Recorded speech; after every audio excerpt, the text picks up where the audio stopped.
Yo! My chat box is still not fucking working. Why? Why? It's literally, okay, to tell you what I see my end, okay? Before I click go live, right? It works fine. It shows pre-chat, it's fine. I click go live. I click go live and it does that. What's happening? I don't know. Yo, welcome. I don't know what's going on with chat. I think I might have to like completely redo it because I'm trying to do like quick hot fixes here and here, you know? But if it's not fixing at all, I'm gonna have to just completely redo it from scratch, I reckon. Because otherwise it's just gonna... it's gonna be too much of a headache. I might as well just redo the chat after stream. It's gonna be a headache, but it's worth it. But yeah. So today we are going to be working on commissions. A lot of the people who I have received commissions from to work on their characters or emotes, you know, not only have I gotten their permission well in advance to do their artwork, but a lot of these people have received these commissions for free.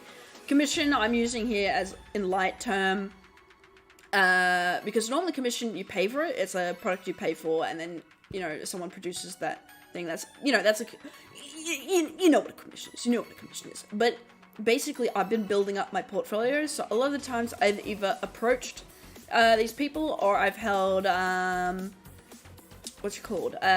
like events where basically they can just give me a character design. That way I can build up my portfolio, because while I am pretty much ready to open commissions officially, I do want to build up a portfolio, because I don't know, it bothers me not having a portfolio for like commissions, because I want to show the peak of my art skills and I want to also show variety.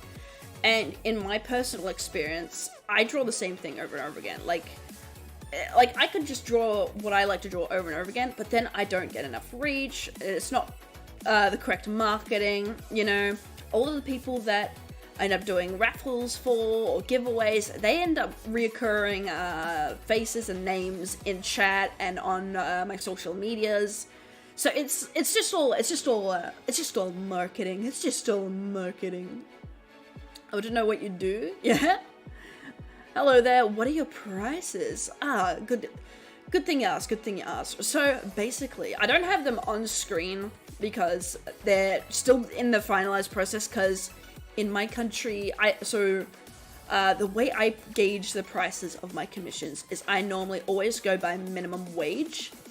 And I go, okay, if I want to go minimum wage, I have to then price it within the hour. So I go by hourly. So in my country, let me just quickly double check this before I say a random fucking number. Minimum wage in my state. There we go. So $21.38. What I normally do is I round it up. So I'll say like $22. And I say, okay, so every hour is $22 worth of my time. So what I like to do is go, okay, if I want a fully fledged, like, sort of like a skeb style, like what I normally do for my raffles, I normally gauge those to be around 4 hours-ish, so that's close to like $100 or so. I think I'm doing my math very wrong there, but it's just all guesstimates and estimates and stuff like that. Like, yeah, I'll just pull it up properly. Let me take a look. Let me load it up. Sometimes I do characters from my series, and sometimes I do dragons and beasts. Yeah. Oh, definitely. One of the drawings I'll be doing today is of a furry. I've been working on it since October, but because I know the person behind the artwork personally, I kind of was like, well, they'll forgive me if I if I delay it to push other projects in front of it rather than normal schedule stuff. So so unfortunately my friend had to suffer the friendship tax of I know them personally, and therefore when something important comes up, their work gets pushed behind rather than everyone else. You know, just friendship. Friendship privileges, you know. But yeah, here, I'll tell you. So, how I gauge my commissions. For example, if you know anything about emote prices, for a single emote, it's $40, right? But then how I've gauged it is the more emotes you order, the cheaper the deal is. So for example, if I request 3 emotes, it's $60. If I then request what's it called? What is it? If I request a 6-pack of emotes, so double the emotes, I then up that to $80, and I also write down that it's, you know, that you'd be like saving basically what's it called, $20. So, you know, original pricing $60, and then when you double that, you know, people would be saving saving like here, I'll put it on my screen so it's easy to see. I was just shuffling it around so I can see it a bit better. By the way, Cami, your profile picture is absolutely adorable. Thank you. So minimum wage, depending on state, rounded up. Yeah, so minimum wage in my state, as of right now, is $21.38. So I round that up rather than down to $22. That way I'm working with whole numbers, and it's easier to do math when people, you know, do conversion rates and stuff like that from, because it's, for example, I'm working in AUD, right? I'm Australian. So all these prices are in Australian dollars, right? So if I were to, I would open it on my screen so you guys can see, but I'm not going to do that. So yeah, I'll do AUD to USD, right? So $22 in Australian is $14.86 in American. That's basically the difference. So $22 sounds like a lot, but in American dollars it's basically $15. So it's not too bad. So for example, if I wanted a 3-pack of emotes in my price, right? So a 3-pack of emotes, that's $60 Australian, and $60 is $40 American. You know, then you add, maybe you want to double that. You want, I don't know, 6 emotes. That's, you know, that I always add like, you know, $20 on top of anything double, right? So basically for 6 emotes, it's $20. I also list down when you do that, you know, you're saving $40. So the total price would be $80. And $80 AUD, let me double check. $80 AUD is $54 American.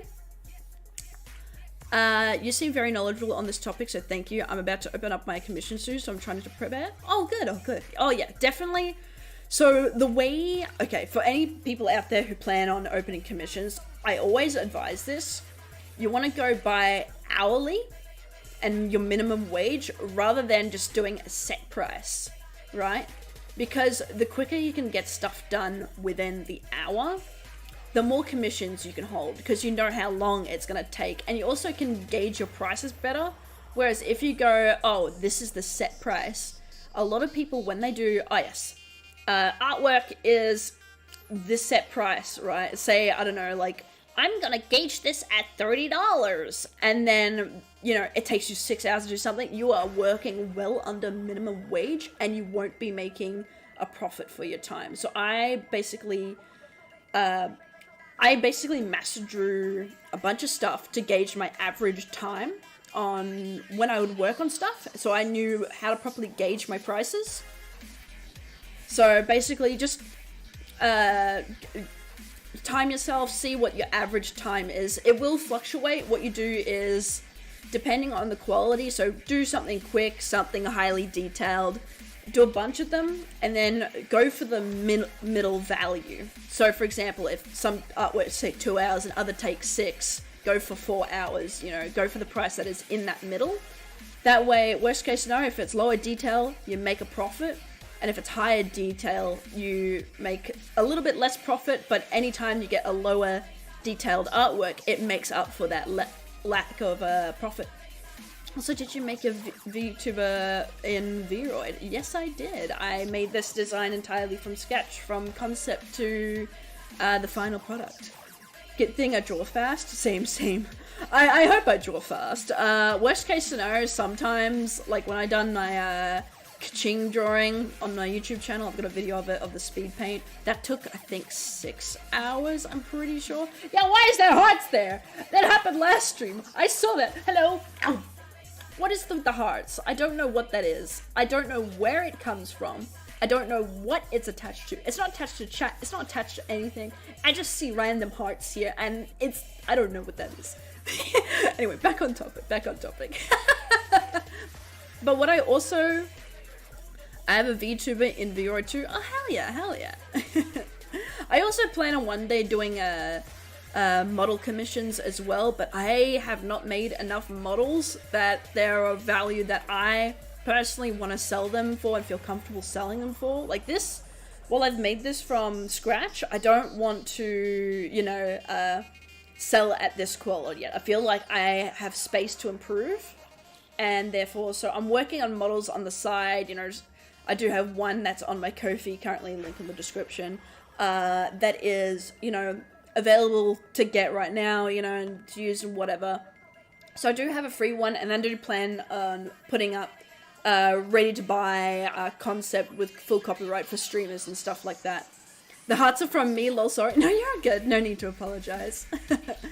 I don't know what they're attached to, because I can see on my end they're not attached to the chat. I don't know what. Well, I don't know what they're attached to, what element they're coming from on my system.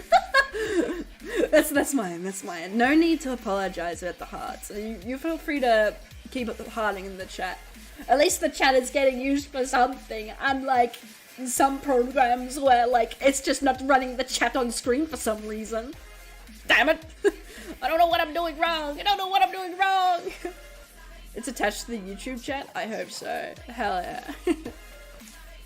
But yeah, actually, is there a way I can just show it on screen? So that way you guys can, like, see my commission prices better without, I don't know, doxing me?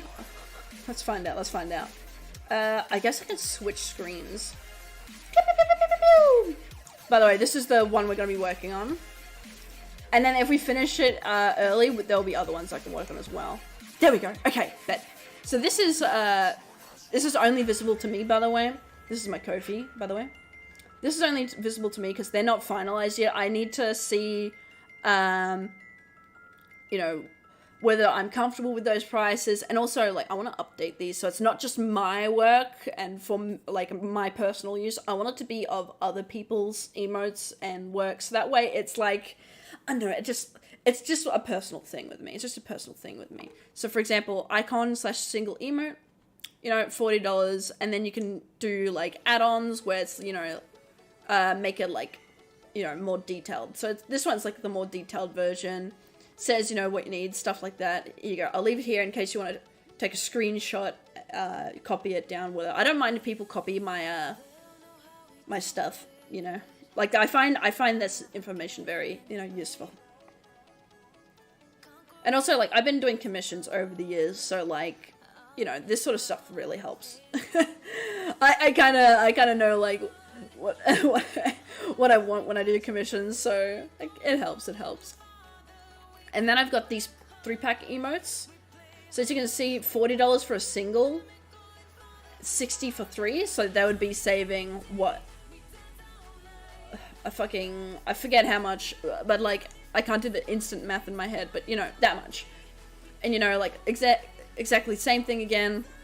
And then this is where you do the add-ons. There's a rush order as well, which is of a large sum, just purely because I don't like being rushed. But if someone wants to commission me, but they also want it quickly, I need to, like, you know, I kind of want, that's basically just to deter people from doing rush orders. That's literally the only reason why half the cost, yeah.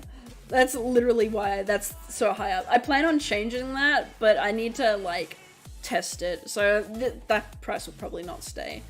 But basically, you know, emotes, $60 for 3 emotes. Say if you request this, oh, I actually want 6 emotes. I want to add 3 more onto my 3-pack. So it's 6 emotes. So it's 6-pack emotes, save $40. So you can see here, how much would you like to pay? It says 60. When I click that, that's 80. So I'm saving $40. Say, I actually want, what are your business days? So my business days are, so I work weekends as well when I do my art stuff. I basically like, I just do whatever. You know, I work on my own clock, you know, just small business shit. Small business shit. So it's normally within 30 days total. So not really business days, but so it's weekends included. Like 30 days is normally the cap.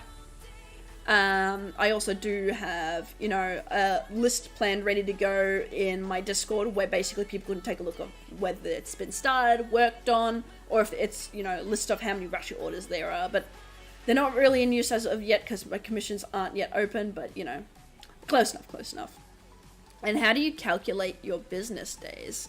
So so with all the events I've been doing, so a lot of the art raffles and stuff have been helping, which also helps with my marketing. It helps get my art out there by offering a free service. It starts with the advertising campaign of, hey, this person's, you know, charitable, stuff like that. So not only am I giving out something for free as a marketing strategy, which, sorry if anyone's like entered my raffle thinking it's entirely in good faith. It's a double benefit. One, I'm doing something in good faith because sometimes people can't afford commissions, but also on the other hand, it helps me with marketing. It helps get my art out there and produce stuff, as well as helping me gauge information that would help benefit me for when I open commissions and stuff like that. So it's just business marketing shit, you know, like unless you're in the know, you know, it's stuff you don't really have to worry about. Also, are you out of high school or in college? I'm swearing not being creepy. No, you're good. So I am 23 years old, so I'm well out of school, and I'm not studying. So I basically, yeah, nice. I do, hell yeah. Yeah, so I'm definitely well and truly out of school.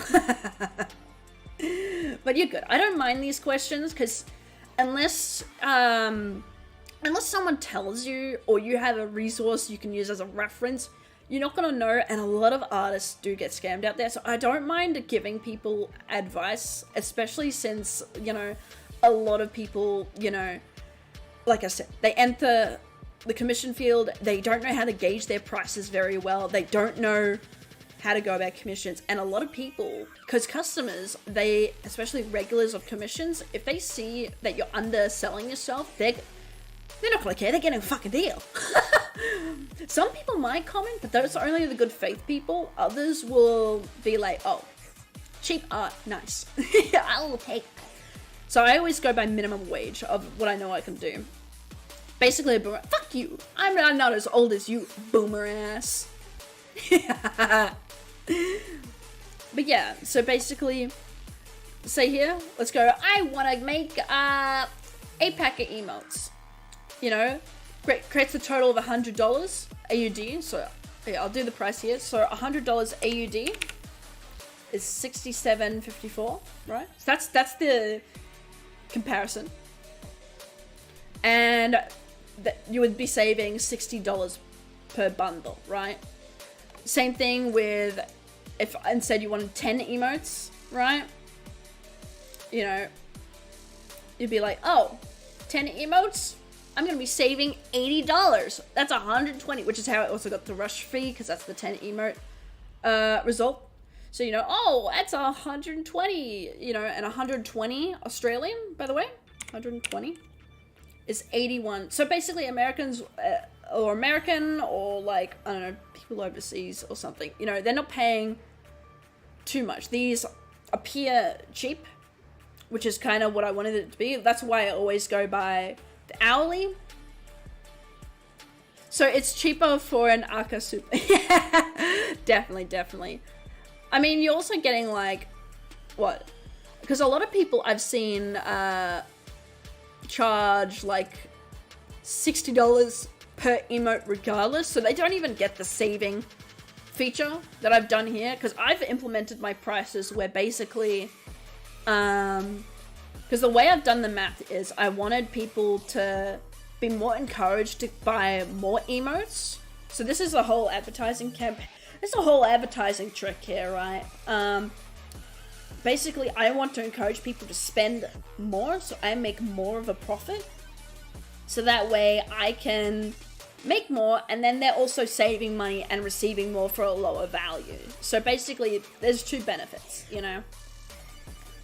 How do you not have any more subs? This is unacceptable. You need more subs. True. Feel free to share me around though. If you want to help out, I don't mind the free shares.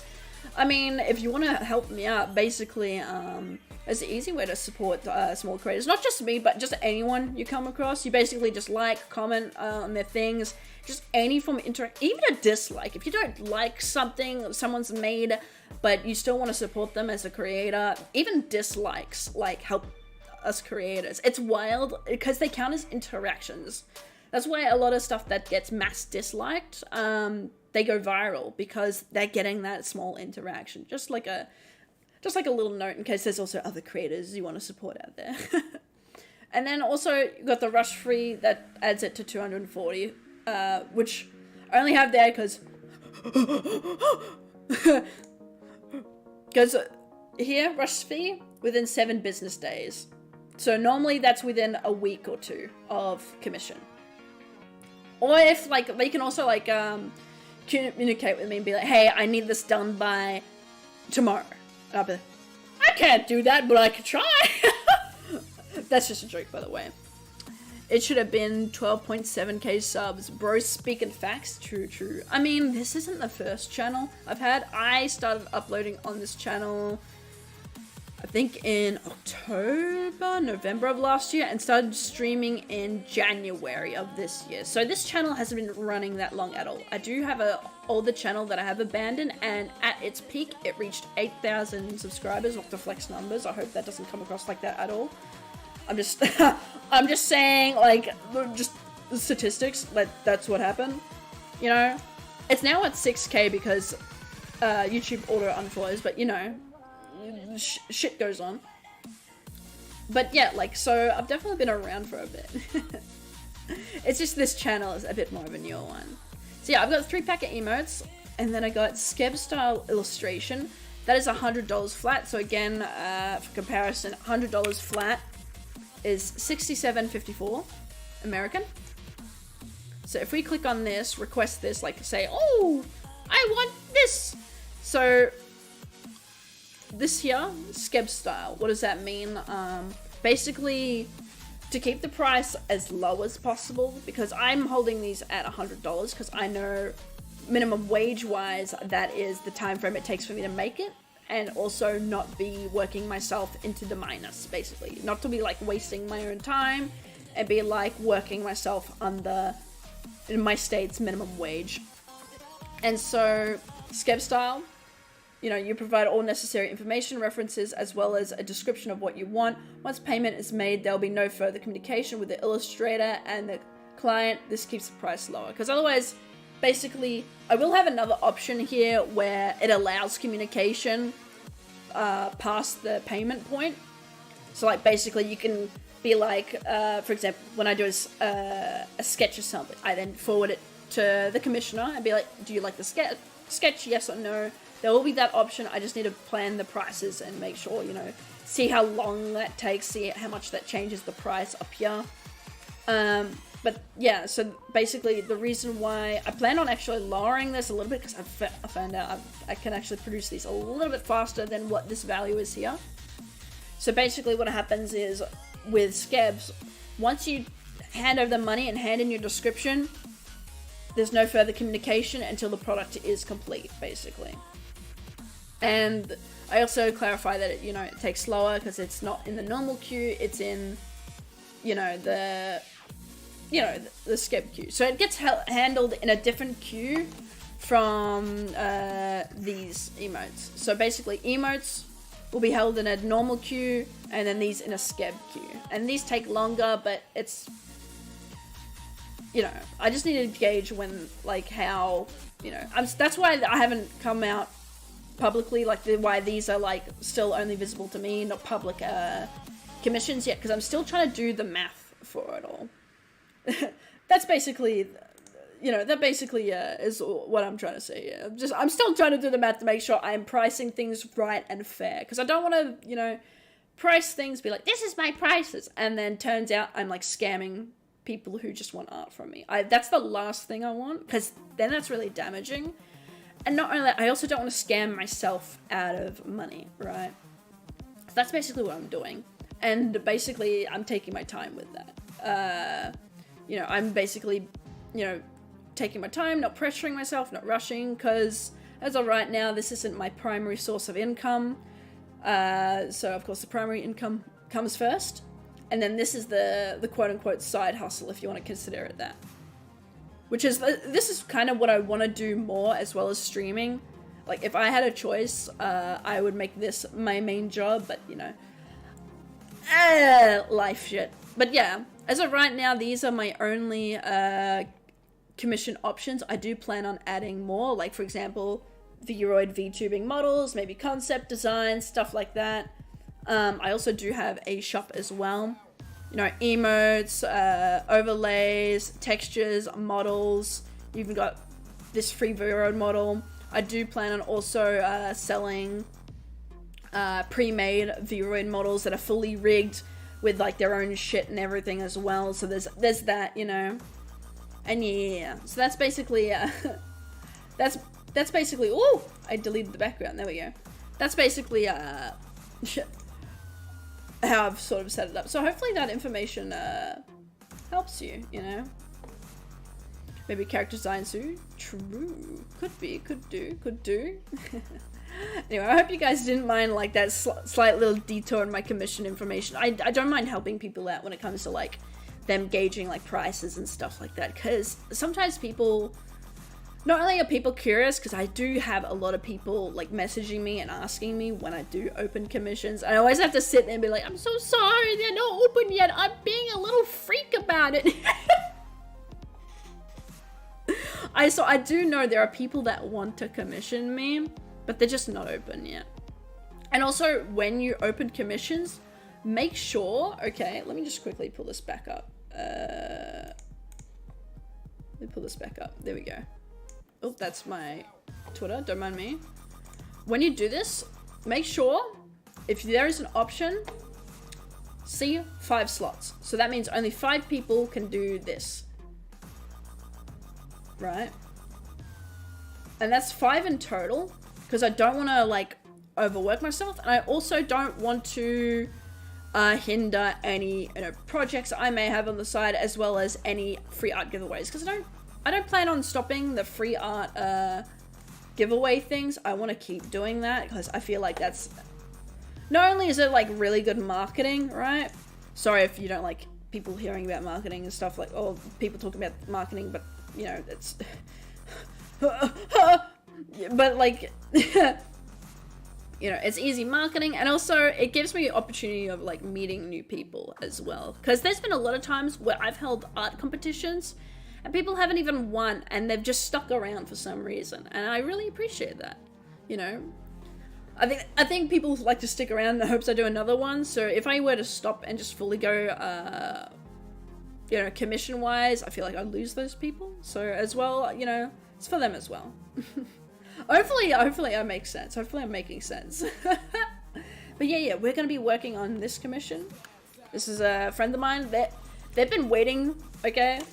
They've been waiting for a couple of months for this, only because I've been delaying finishing this, and for a very good reason. I've had many projects, life come in the way, as well as other promises I've made to people who I don't know personally. So basically, because I knew this person personally, the person who owner of this artwork personally, I was like, all right, sorry, you're going at the bottom of the list. Dozo, LLL. So yeah, that's why we're doing it now instead of months ago. That's how long it's been on the back burner, for months. But don't worry, they understand. They understand and they're fine with it. So it's all good, it's all good. But yeah. So, this is the artwork. Right, it's almost done. We just need to work on the background and the lighting. So you can see I've pretty much almost completed this. It just needs background work and lighting. So let me just work on that. Boop. Did that work? No, it didn't. Why didn't that not work? Okay, so what I'm gonna do is I'm now going to sketch out the background because I want it to be a special background.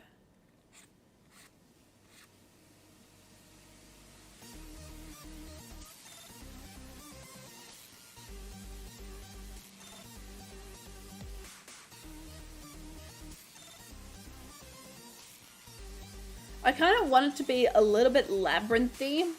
I don't know, I feel like that would be very, I don't know, very cool.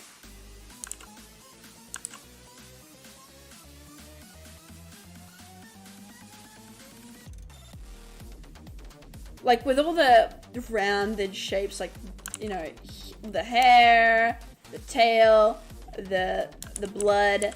I feel like by having some like more square shapes, it would really add to it and, you know, make it more fun to look at.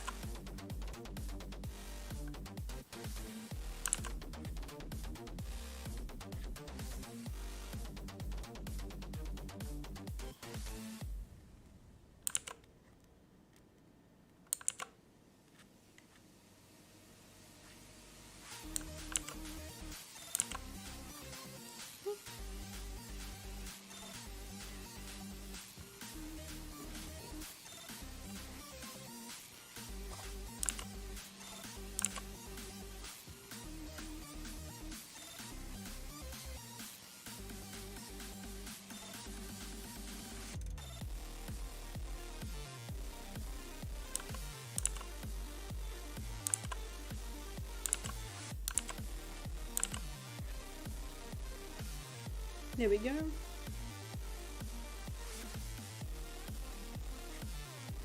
Also gonna add maybe some floating debris.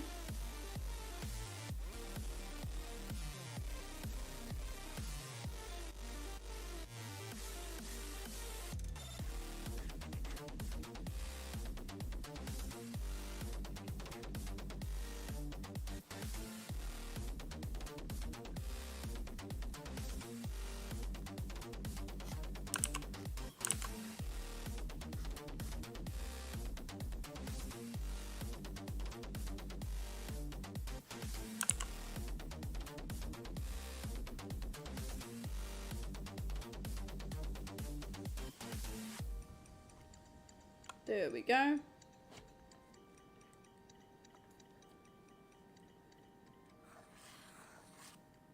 Like that, maybe.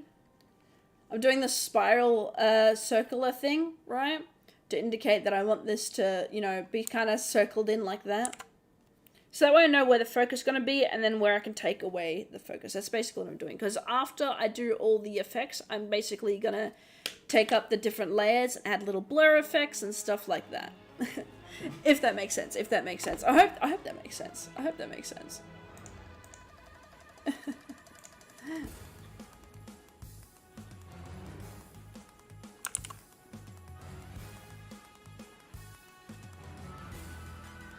Okay, let me just quickly Google a reference of the labyrinth.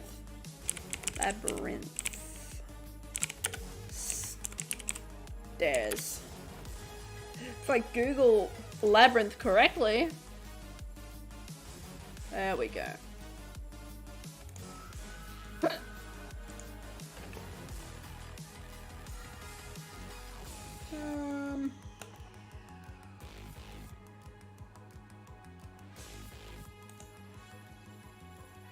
Let's see.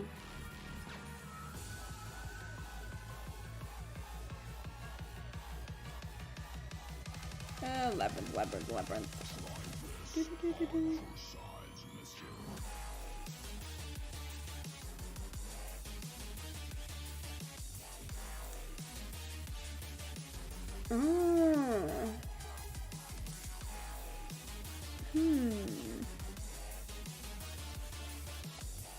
Okay, bet. I'm just quickly looking at references. There we go.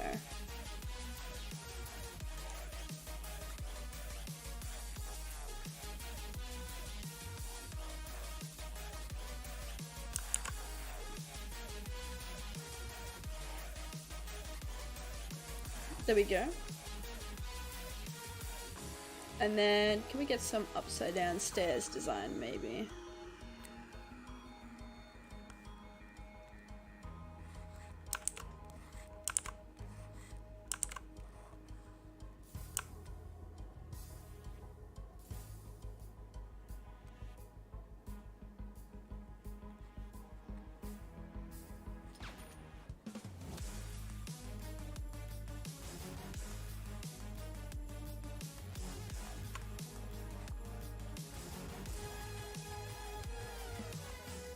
There we go.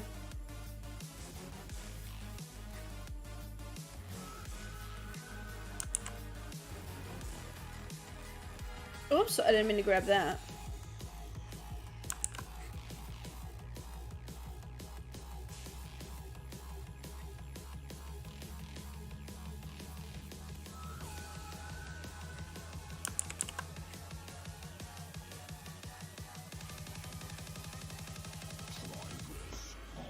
Because I kind of wanted this to be like a freaky little scene. Actually, I'm just gonna copy image. I click save and create new from clipboard. There we go. That way I can sort of have the reference on my screen. There we go. That's the reference I'm using. It's from a movie called Labyrinth, and I really liked it. I've always had this sort of idea for this. That way it could be like a little bit freaky, sort of villain-like. If that makes sense, I feel like I should.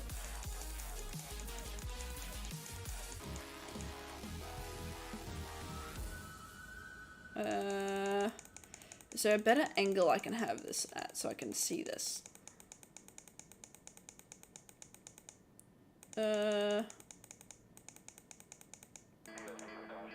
No, that looks even more wacky. Holy shit. Reset. Okay, bet.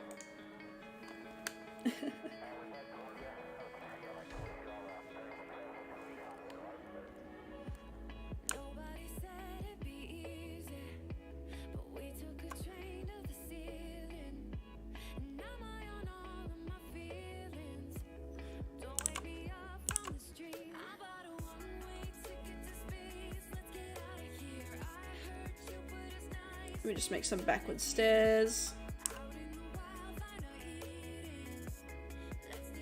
I'm actually going to copy this area here, because I feel like that's actually a really good angle.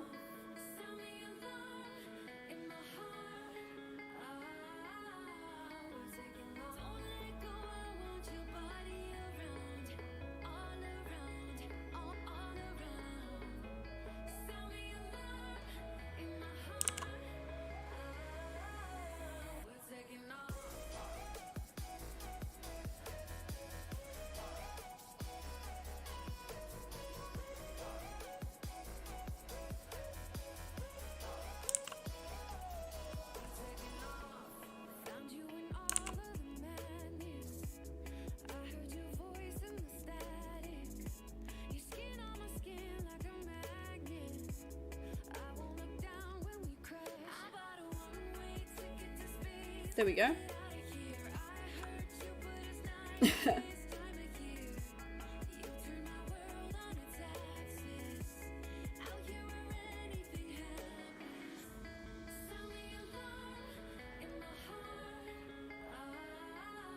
I reckon as well I'm gonna do this stairwell here, but right here instead.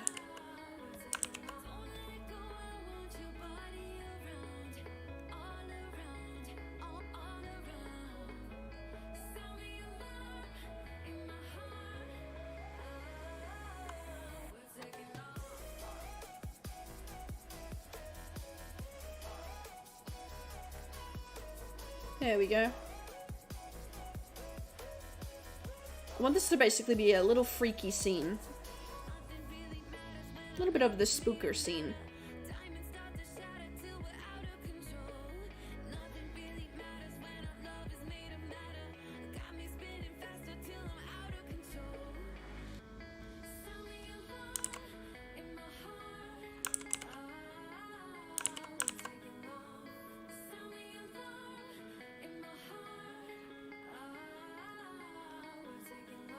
There we go.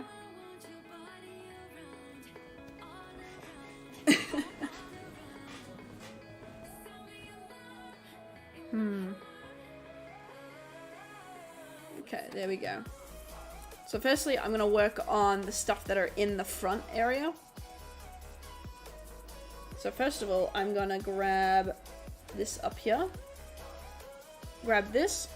And I kind of want to work on the stairs that are in the front.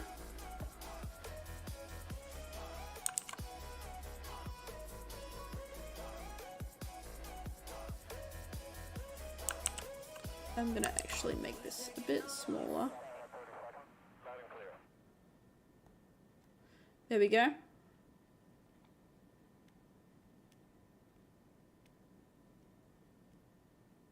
Make these just nice and small.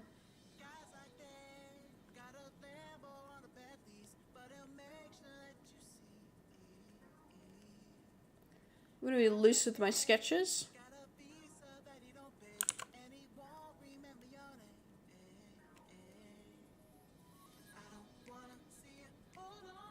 There we go.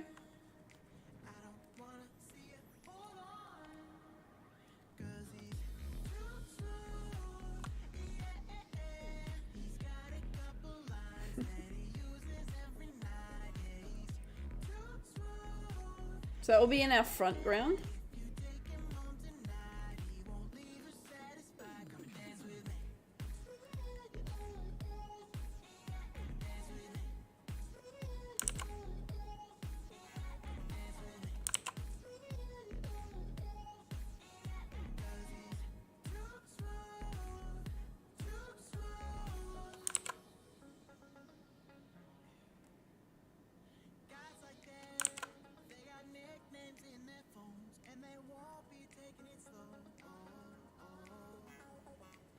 Okay.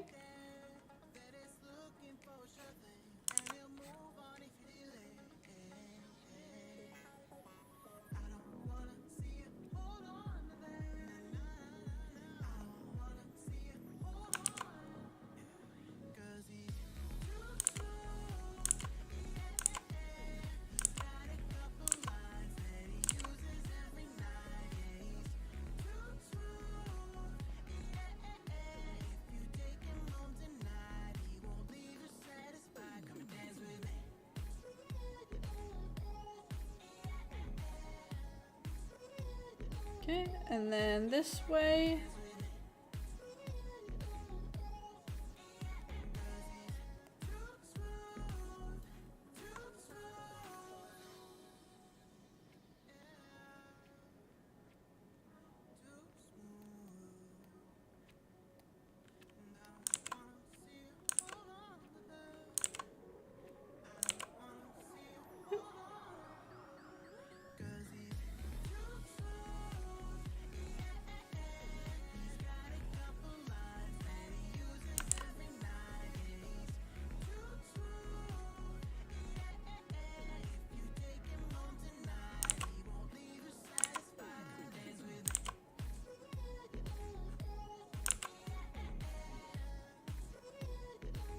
There we go.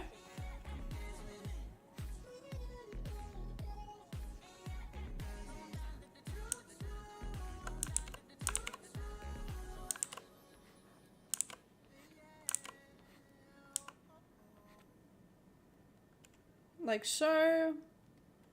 And then we got the pillar here, which is broken.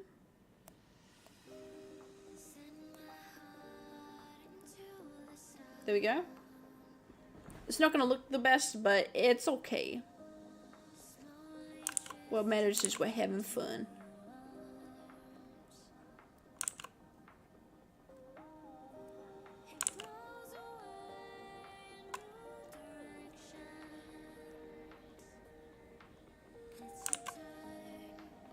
There we go.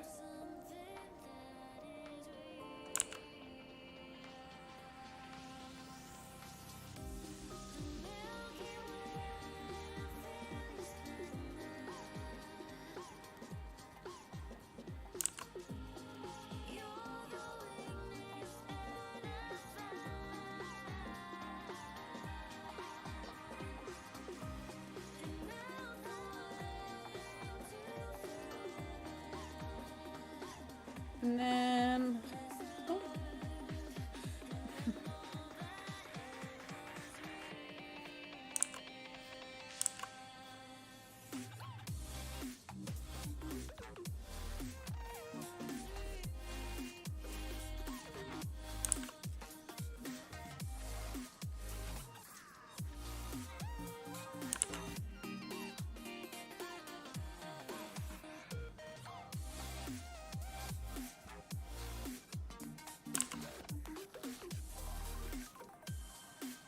There we go.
There we go.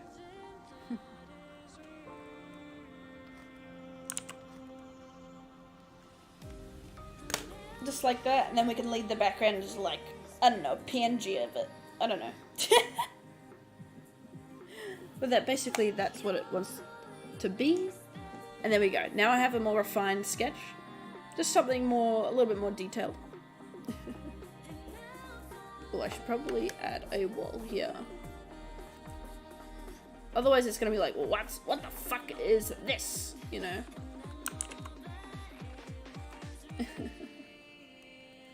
Okay, so let me just bring this down. And then let me just add on to this.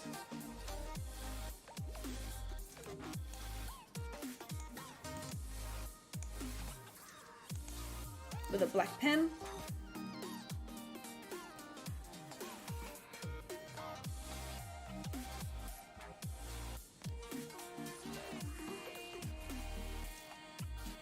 That's probably the worst sketch I've done in a while.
There we go.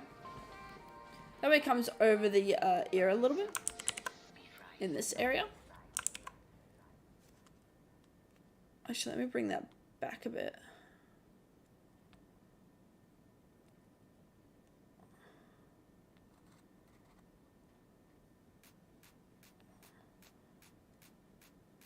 There we go. So they're a bit like that. It captivates. And then go all the way to the bottom.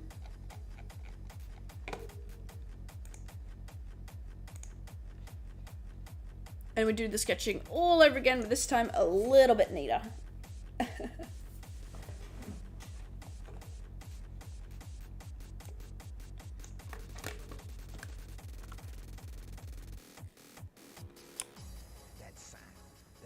That structure of how they did this, and then I would try to match. In music, I would bring him to this one place.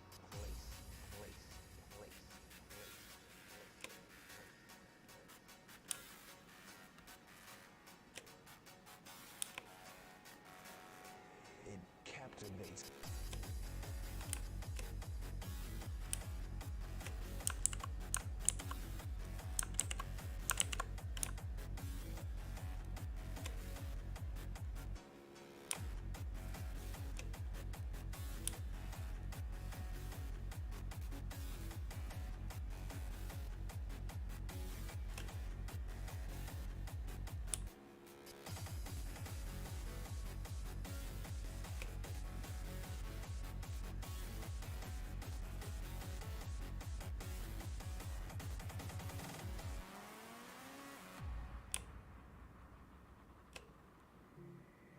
Music definitely is but that's the inspiration. That is the fuel.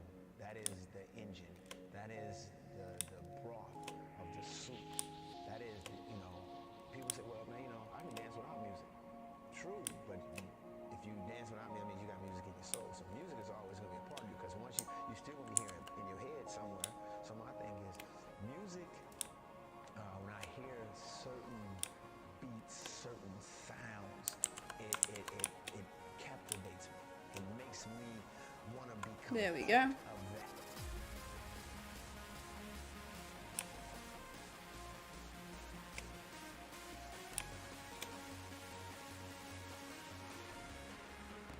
It captivates me.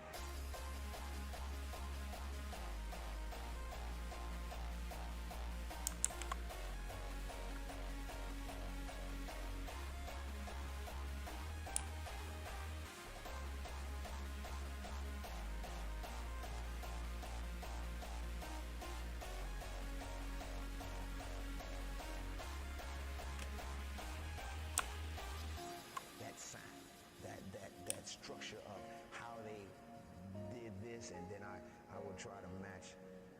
In music, I would bring him to this one place.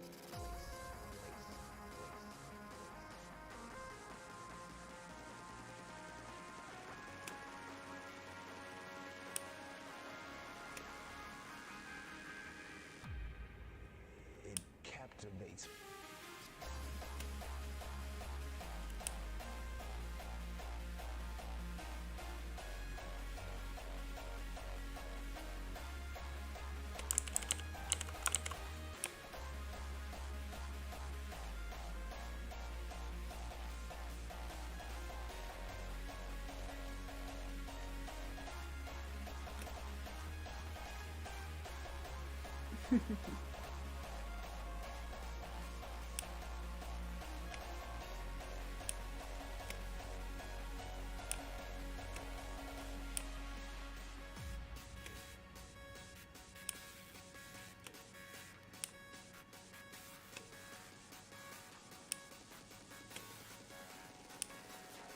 It captivates.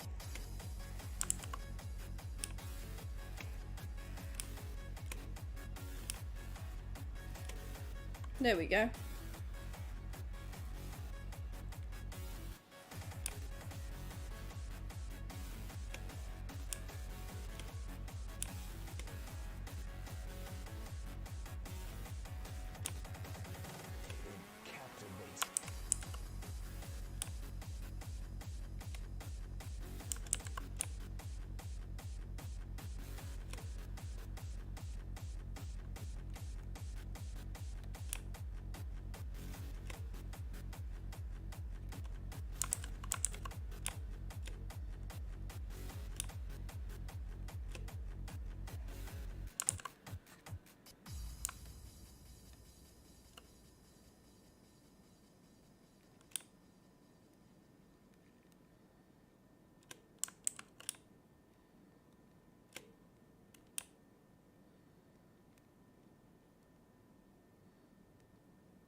God, I don't know why, but this music is like putting me to sleep. Oh my goodness.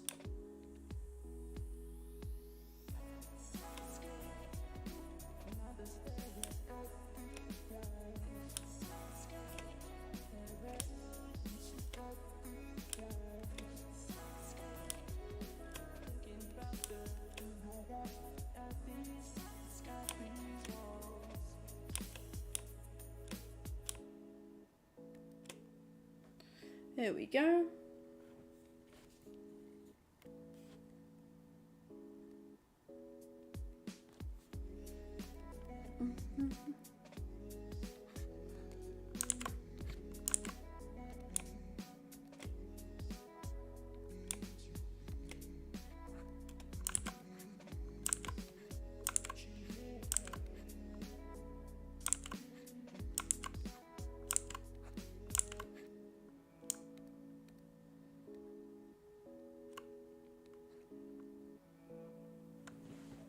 There we go.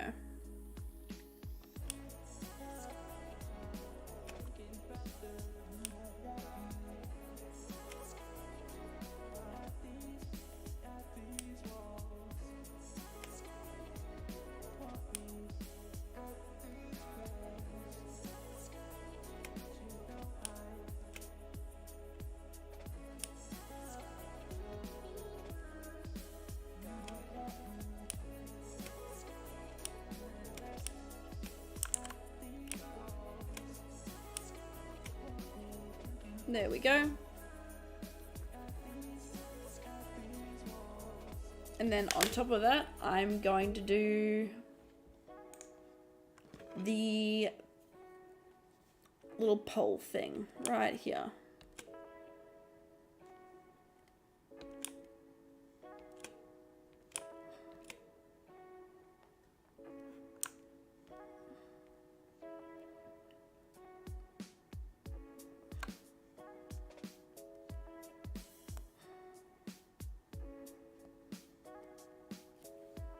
Okay, bet. And then what we can do here is then we get rid of the sketch lines in the background, both on top and underneath. There we go. Is that all of it? Let me take a look. Yes. Okay, so they kind of look like this. Just a little bit trippy, but that's fine.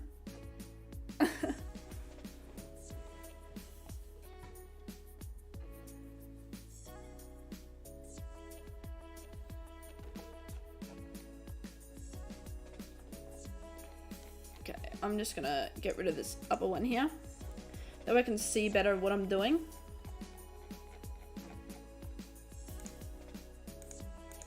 There we go. And then what I can do here is boop, boop, boop, boop, boop, boop, boop, boop, boop. There we go. Oh, boop, and boop. There we go. Oh, and there too, can't forget. There we go.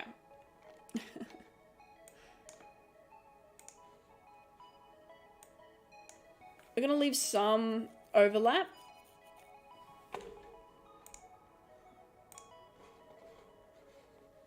Okay. And now we're just gonna get the marker tool. Get my masker tool! I'm just gonna manually color this in because the lines are a tad open. Wow, I did a shot job at that. Damn, Cam, you can't color between the lines. Shit, shut up. I know that.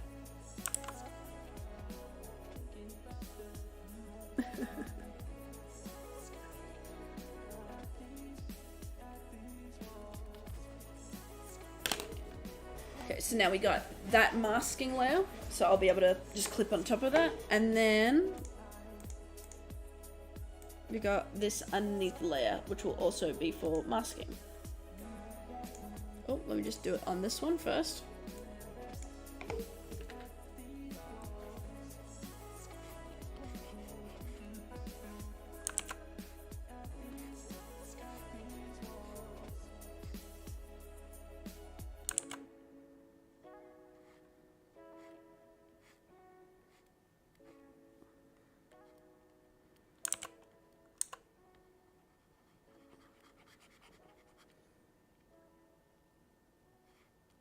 I don't mind if it goes over a little bit, but not too much. I want it to just be a little, not a lot, if that makes sense.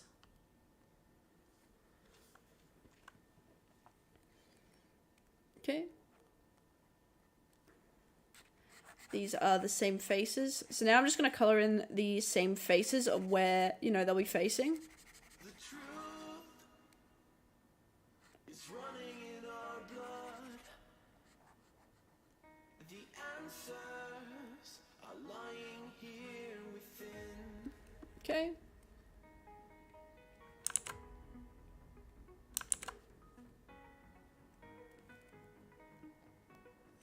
Oh, that's a little bit small.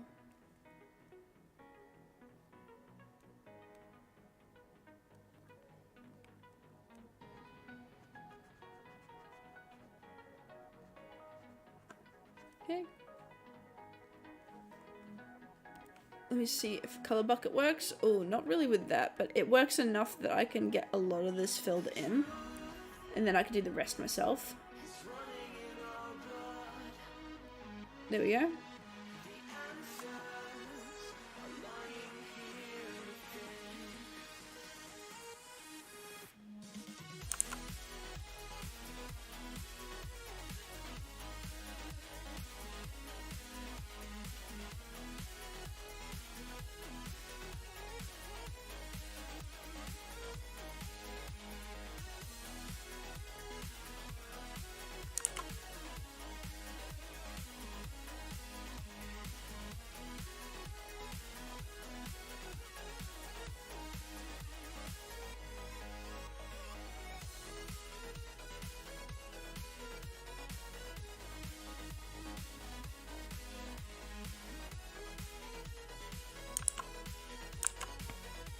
See if I color bucket this.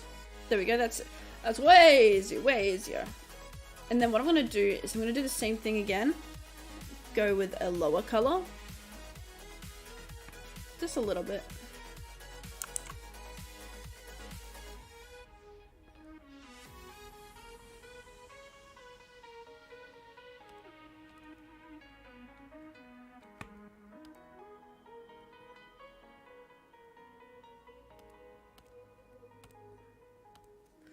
Okay.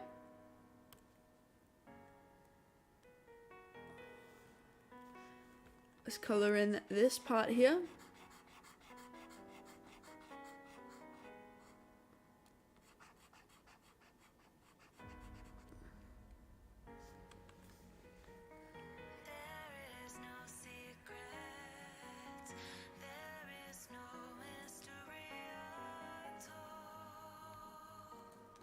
Okay. Get the bucket, fill this in.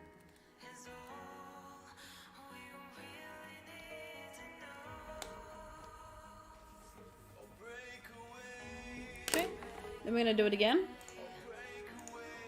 I'm basically trying to make this as easy to mask as possible, so that way I can get this done as quick as possible, if that makes sense. This is how I'm being, well, attempting to be time efficient.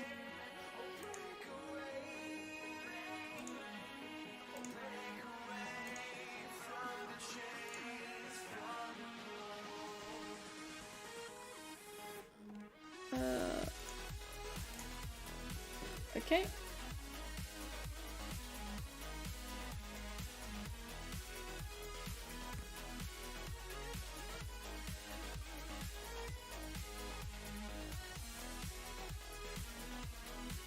Okay, and now we're just going to do this.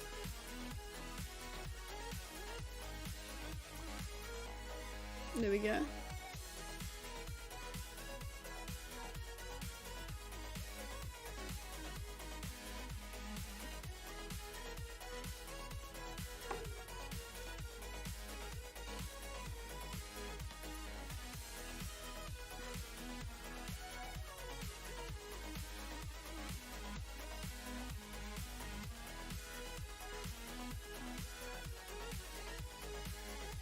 There we go, so it's a bit darker. I can see a bit better.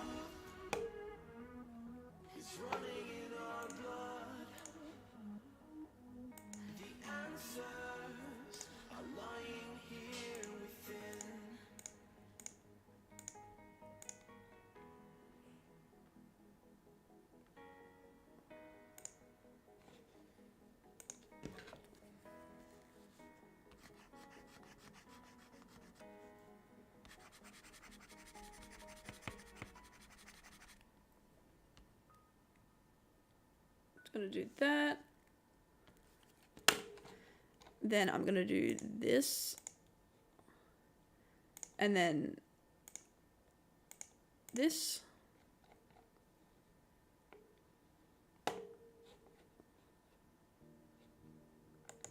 Oh, what layer is that? Because I've missed a step here. Oh, that is not the right one. It is that one. Nice. The air is thinner as we climb. We've only got one destination. Touch the clouds and gravity's edge, and the rest is our momentum. Does it matter if I can't breathe out there? I've got memories of where we began, and you would follow my silhouette that grows bigger towards the sun. I can see your dark And then once more again. you are still hiding your smile. Take my dismay,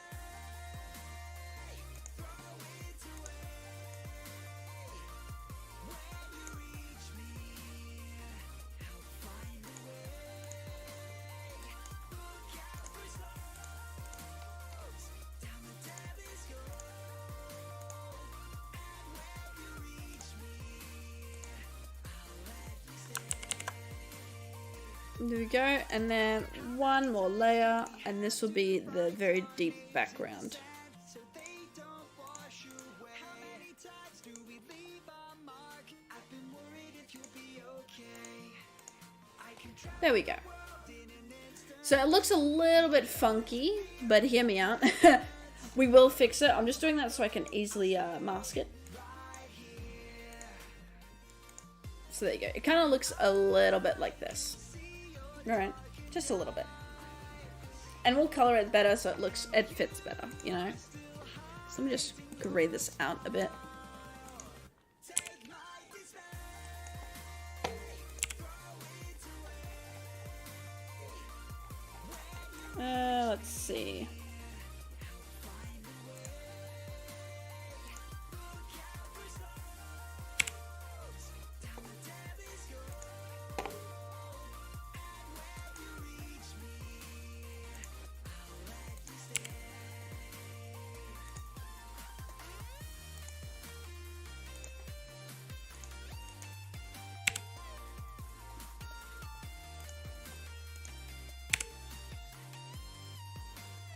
Is it darker?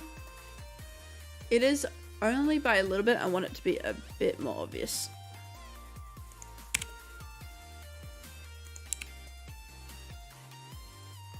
Okay, that looks right.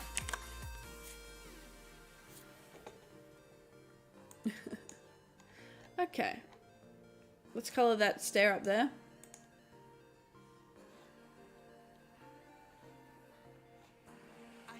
Actually, let me just fix this because I didn't mask this right.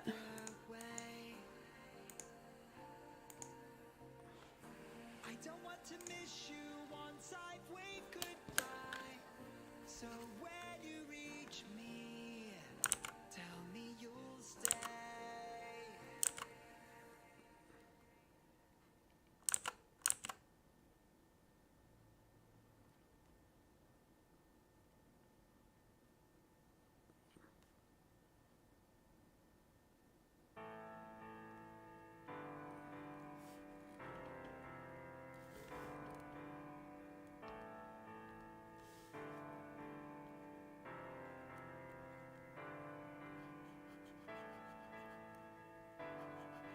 There we go.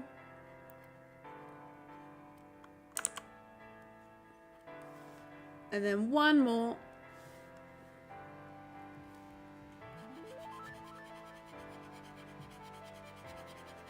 Okay.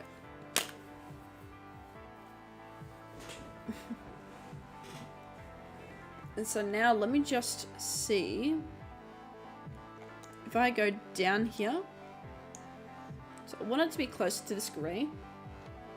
So what I'm going to do, I'm going to grab this and we're going to go wrong one, color tone hue,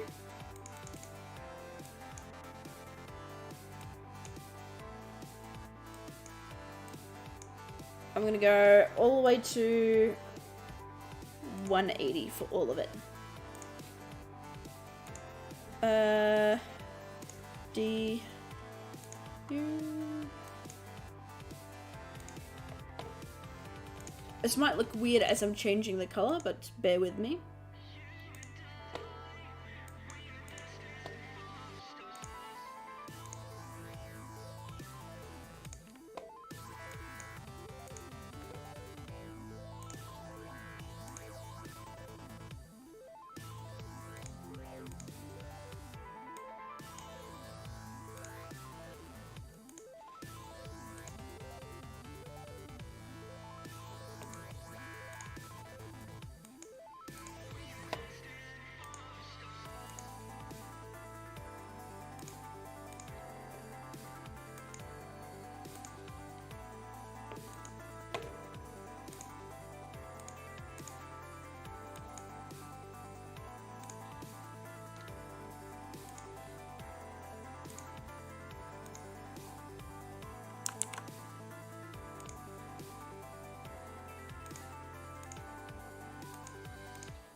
Okay, same thing here.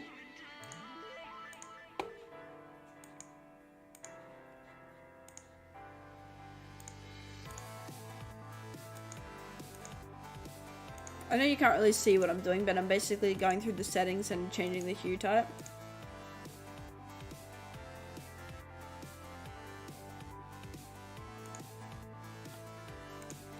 Am I stupid? What's going on? I think I am stupid. What was that? I think I just did that like 3 times for no reason.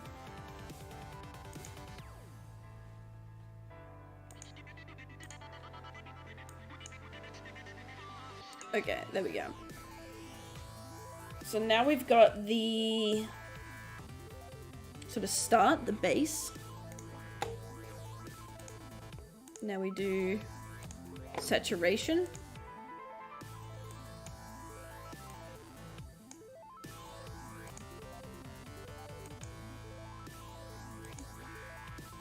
Let's do 65.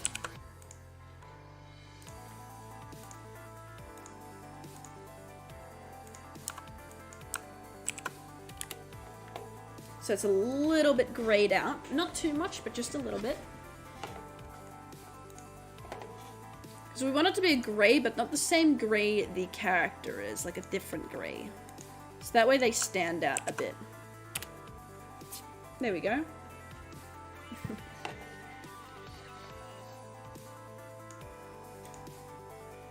Edit. Tonal correction, luminosity, saturation.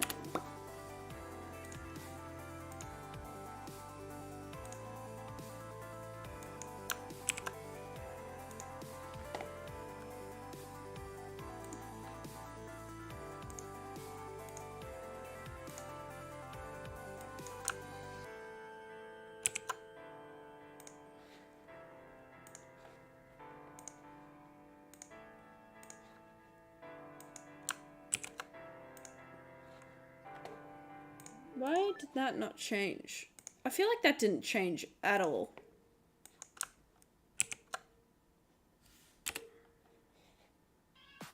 Weird. Okay. Whatever, whatever.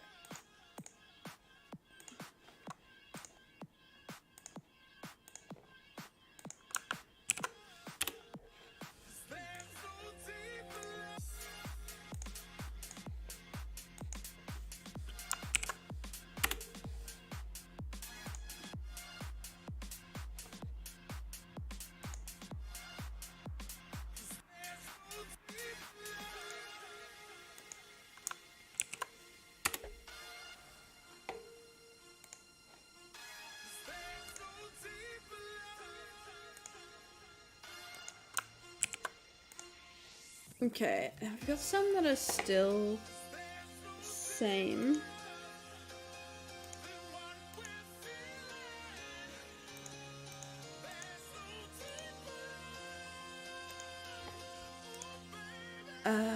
Tonal correction, luminosity.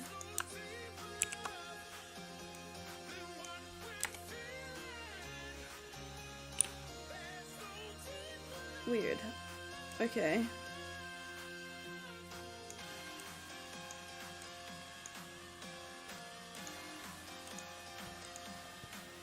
We'll just do it like that, so that way it's a little bit different, but not all the same. And then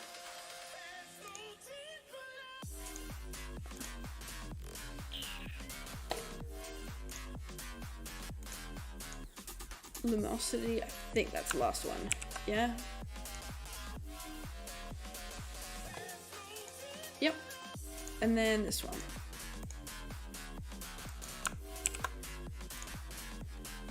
There we go.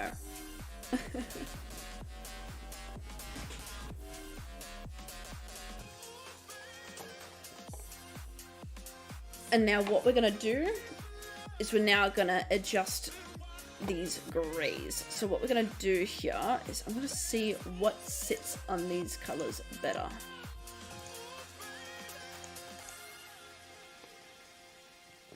Maybe like a red. Whoa! Okay, let's not make it uber gay. What the heck? Uber gay stairs. Actually.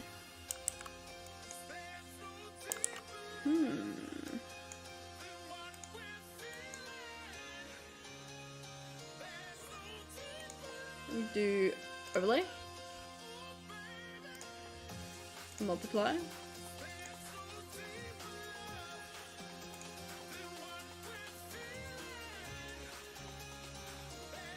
Huh. Collarbone. Okay, let's get rid of that. Maybe make a blue sky. And then collarbone. Multiply.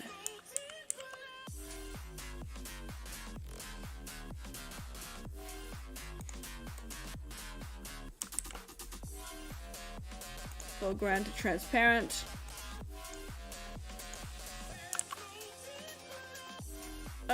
What is going on?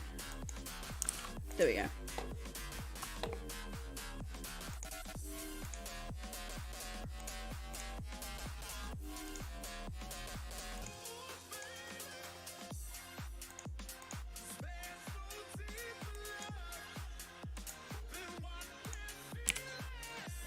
Okay.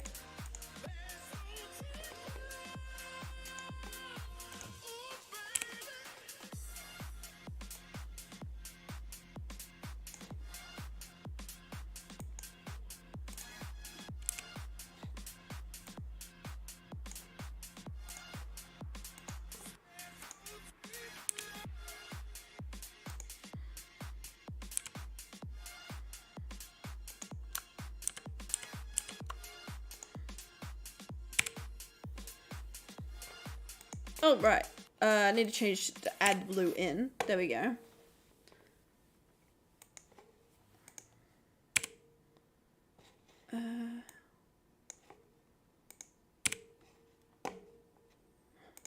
Need to pull that.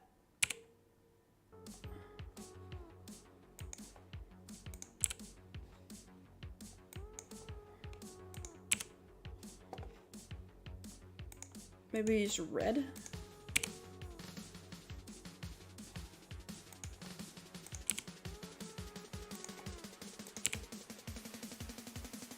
Ooh, that is such a good red. Okay, we'll use that red.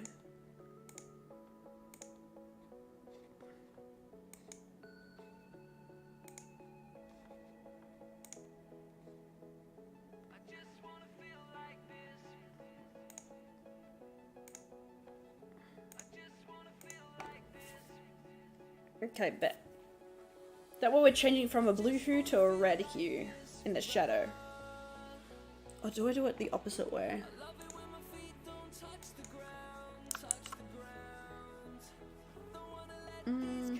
No, we'll do it this way. Looks alright.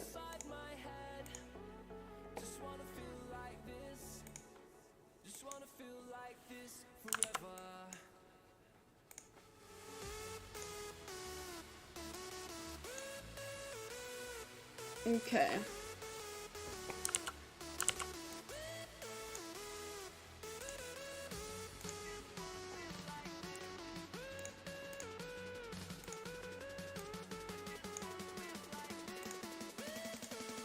There we go.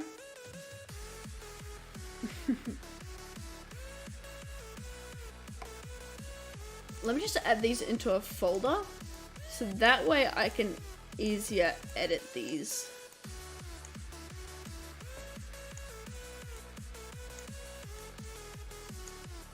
There we go. That way I can just a bit easier. Okay, where is folder? Delete. Yes, because I don't need the sketch layer anytime soon.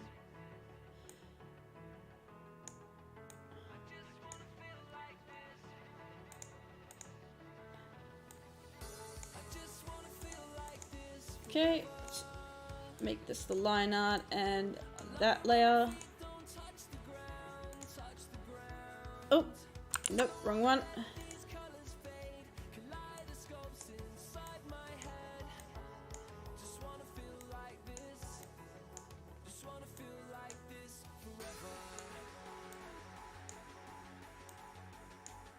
That way I can delete that. Okay, yep.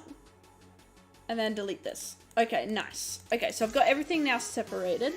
Actually, where is this blood layer?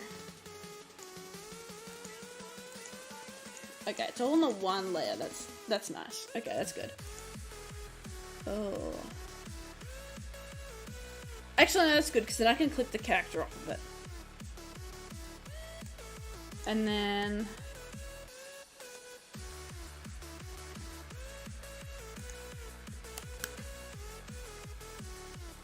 anything we don't have on, there we go.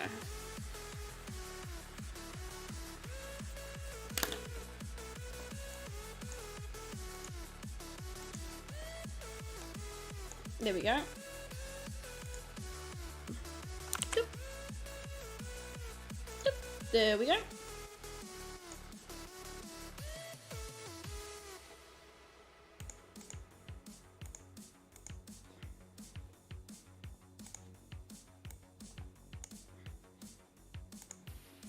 Overlay.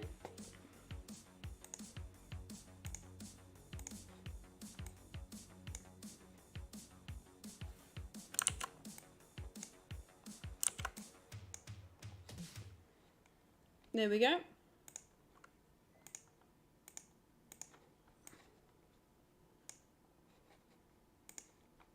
Overlay. Oh, that one's on normal. Let's do overlay. There we go.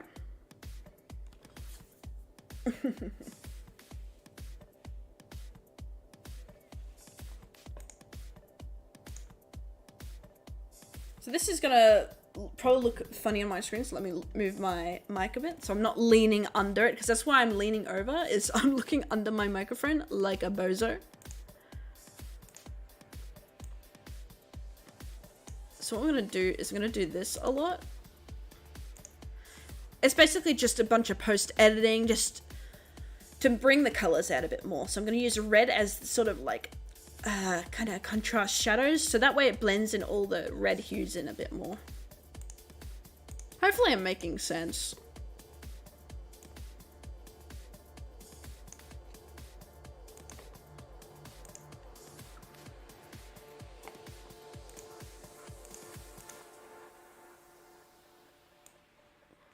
Checking for a pulse.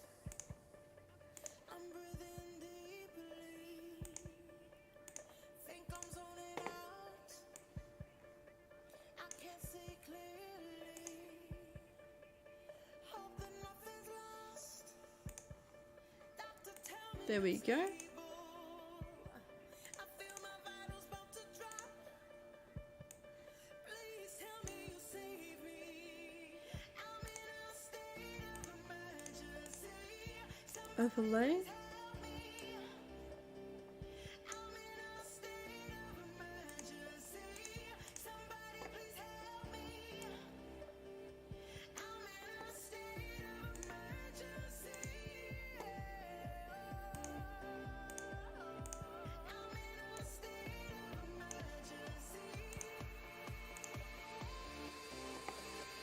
There we go.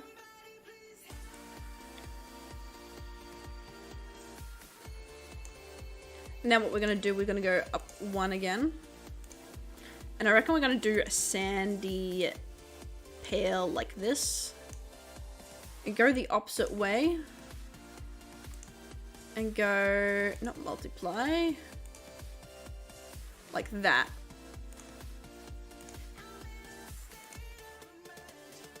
Just the same way but backwards.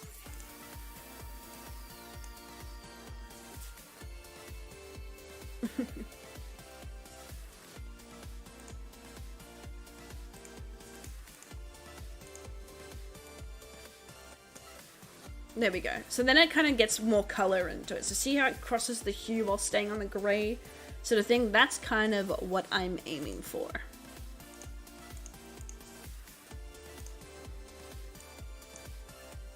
Like that.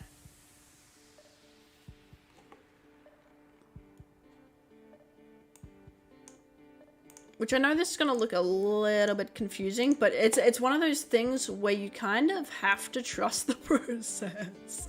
As scary as that sounds. I know a lot of people hate the trusting the process thing. Because sometimes things, when you trust the process, they have quite an ugly phase. Like this is kind of a little bit in its ugly phase. But you just gotta kind of like... you know, you gotta trust it. It's kind of just knowing your skill level and going, okay, I know this is gonna look good once it's there, but until it's there, it's gonna look a little bit dodgy.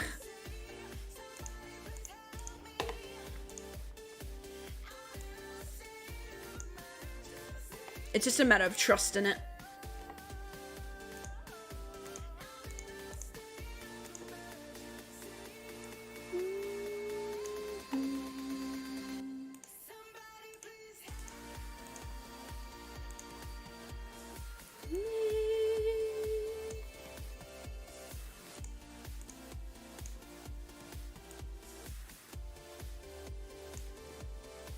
There we go. See how it's starting to, just that alone, improved it a lot. See, it's kind of, the picture's slowly coming together. That's what I mean by trusting the process. Oh, I didn't do overlay. There we go. So I don't want it to be too bright.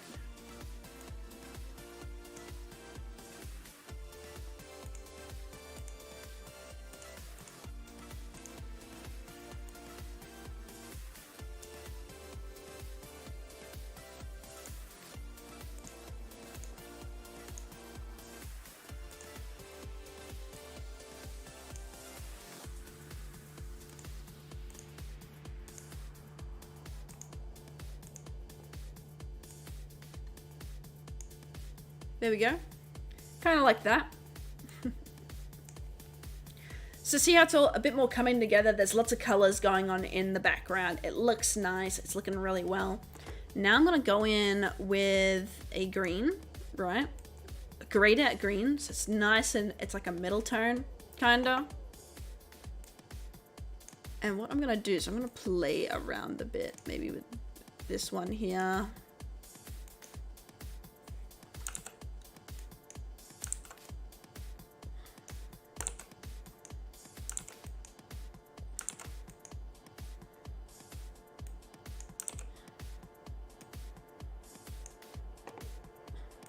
Maybe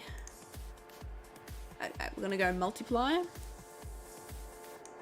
think that looks alright. Yeah, because then that's bringing away that red, but it's still got that red in there. Like if we get rid of that red, it comes off as blue. So the red is to neutralize that blue.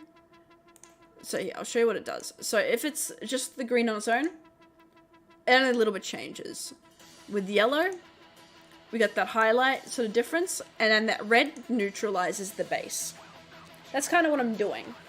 So we're still relying on that blue because blue and red makes a slight purple, but then I'm pulling it back with the yellow and green to kind of get a more neutral tone and mix it all together because I want it to be all laid on top, if that makes sense, while still having color. I don't want to use too many grays.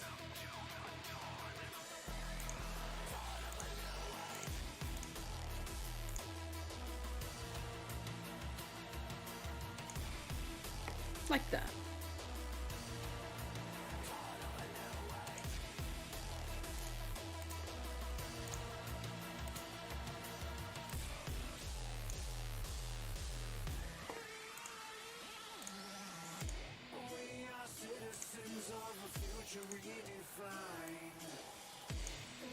There we go.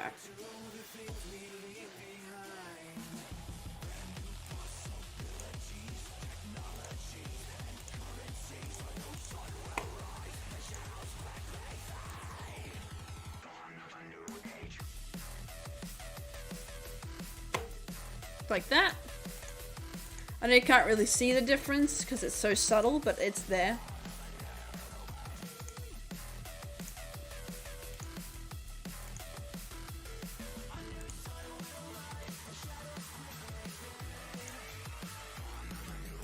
So again, in the doorway. When the colors are darker, it's hard to see just the little changes, but you kind of just, again, have to trust the process. See?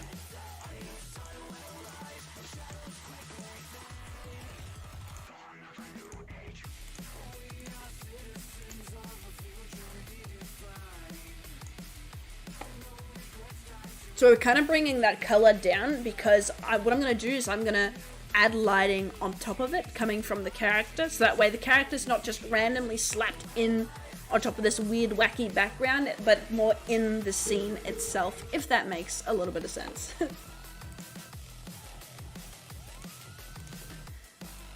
Multiply. So this is basically the background without lighting, if that makes sense. So think of, there's no torches or anything, this is just what it looks like as normal light. So no light highlighting the character, no nothing. Just what it looks like as a neutral light.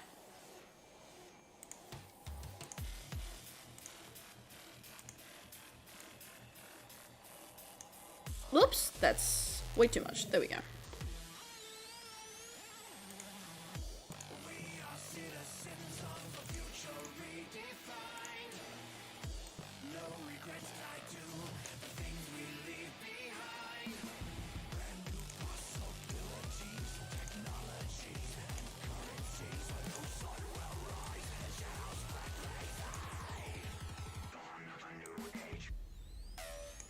I'm gonna make this 50 for the line art, so that way it's not as intense.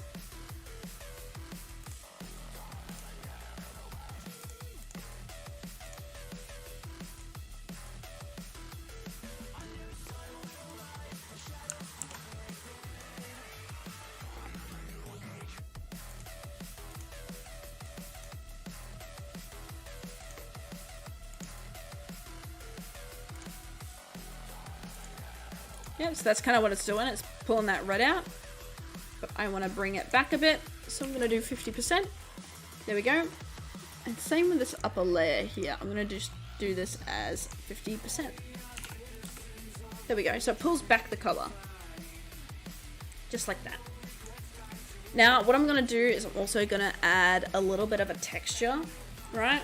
Because obviously this is a flat color, technically. It transitions from one color to another color, right? When it goes from one color to the other. But I wanted to also have a texture, like it's stone, right? Because that's what it's meant to be. It's meant to be a fucking stone.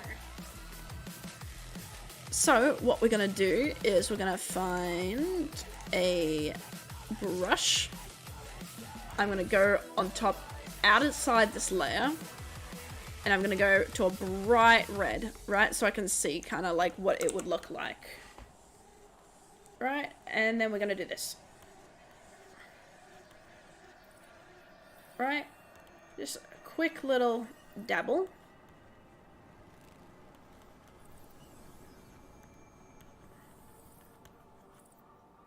Like so. Right? Might not look like much, but that's the texture we're going with. it'll look a bit weird, but it's fine. It's fine. So, like that. We're gonna trust it again. Put it there. And again, put it there. Right? And we're gonna be like, what the fuck? Why did do that? You know, like, you know, sit there like, why look so red? Why look so boom? Actually, it doesn't look too good. Add? Nope. Multiply. Am I doing something wrong? I think it's multiply or color burn. Nope, it is multiply. Pretty sure. We'll try it all on multiply. If not, I will gray these colors out. Pretty sure it's multiply. That's the problem. Multiply. There you go. See? So it adds a little bit of a texture to it. And then we're going to bring this down by... Let's take a look.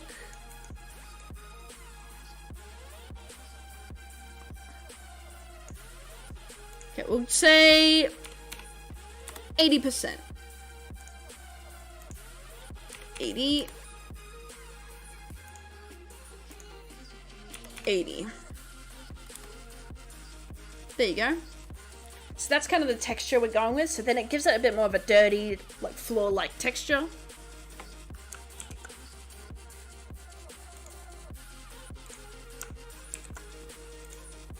Yeah, I'm just doing that so it sticks better. There we go.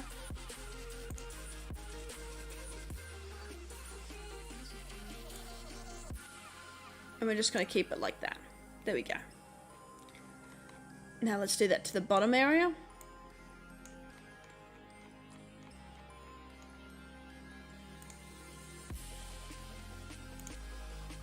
So firstly, we're going to do it again. So go hard red. We're going to do it on a bigger scale. So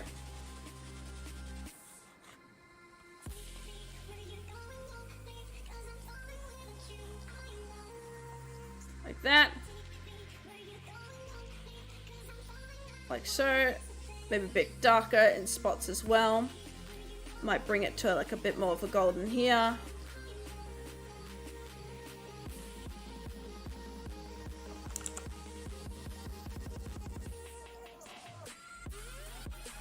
And then over this way, it might bring it to more of a blue. Over there maybe as well, and over there. Maybe even here.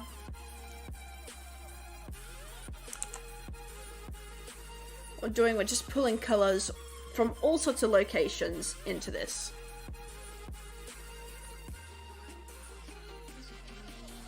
Okay, there we go. What did I use again? I think I used multiply. I did too. Thought so. Multiply. And just like that, look at all the texture it's brought in just to the line art alone.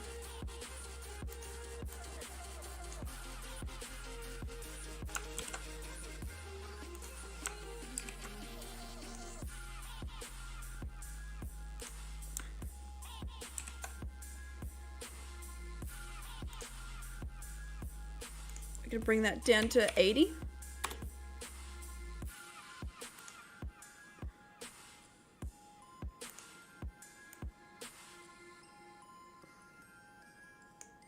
Just bring that down to 60. There we go.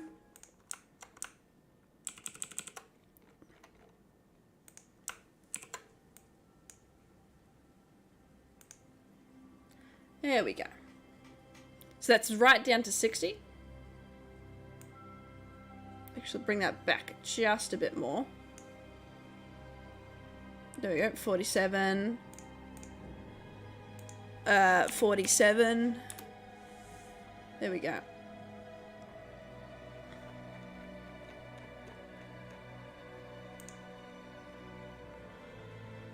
There we go.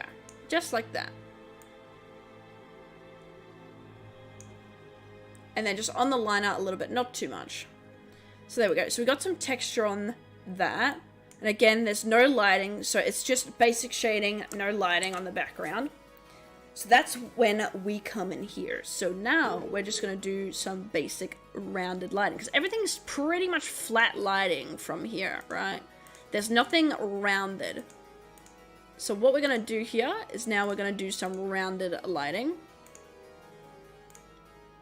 So now what we're going to do is we're going to come in with a... Whoops, that's a bottle I just accidentally kicked, but it's fine. I'm going to come in with a bright purple. And then I'm going to go here, and from our character. And then I'm going to go to add or overlay, is it? Let me just see if I can remember. Is it add or overlay? I think it's add.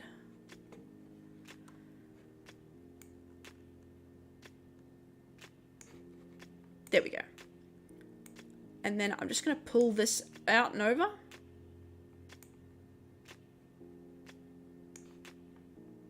There we go.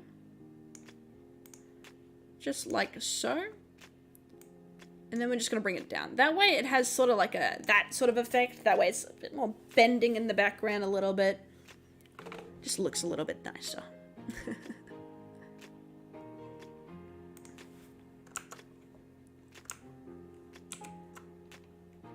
Do the same thing here.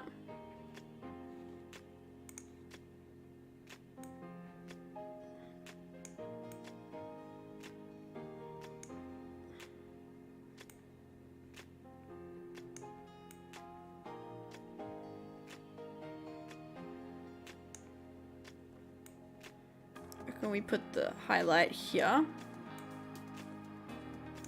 Just a little bit. Don't need too much. And then, where is this highlighting? It's highlighting there. Or can we highlight a little bit behind? Because I kind of want it to be like there's light coming from all different sources and angles and stuff. I don't want it to be like coming from the one location in these different sort of stairwells and areas. I want it to look like an actual scene. So where is it highlighting? That's highlighting there. So I want it to highlight down here.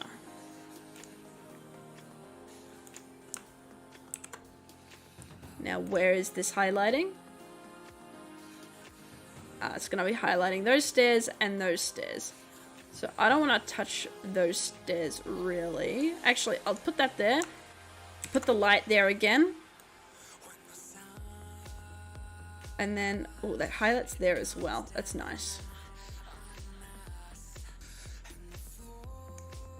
Like so. So we're putting multiple lights down for this.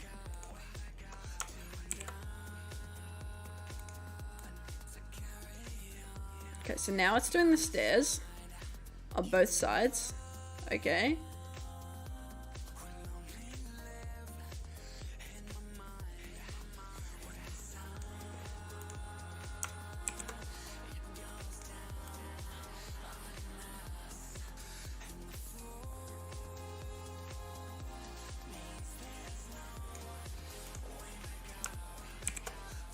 Okay, like so, and then with this stairwell here.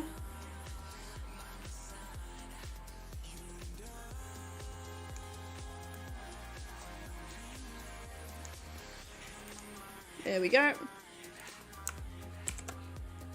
And again, where is this highlighting? It's highlighting those stairs there and this whole layer here.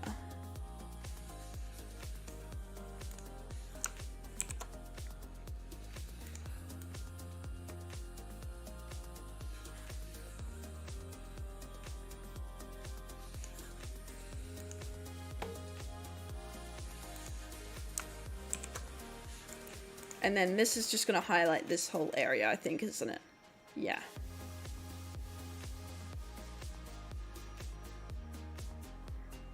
So we're just going to highlight just this here. And then on this post up here. Oh, actually, we forgot. I need to do the actual line art.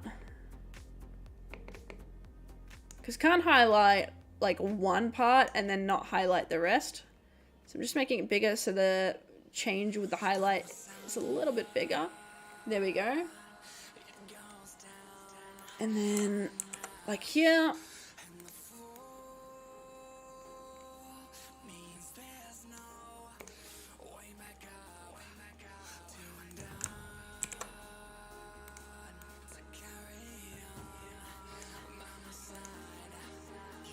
Okay. Back all the way to the top. Same thing again. So see how it's kind of like adding a bit more depth, just only slightly, but not too much that it's going to be a bigger like problem, if that makes sense.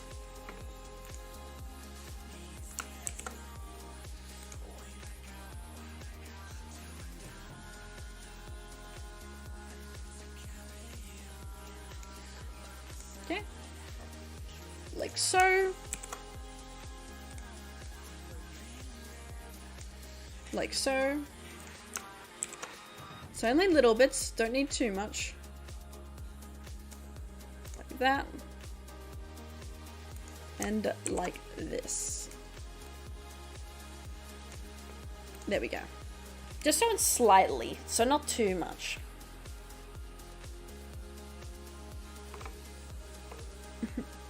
Great use of backgrounds too. Thank you, thank you.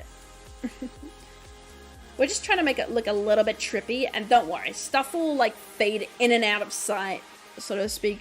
So now we do the same thing but with shadows, because I wanted it to be flat, hard shading difference and then a rounded shading difference. So now we're gonna go in with a green.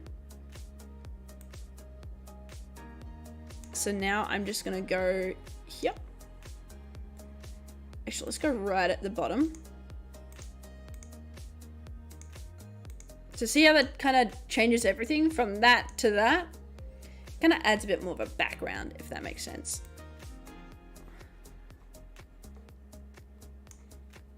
What the fuck is that doing?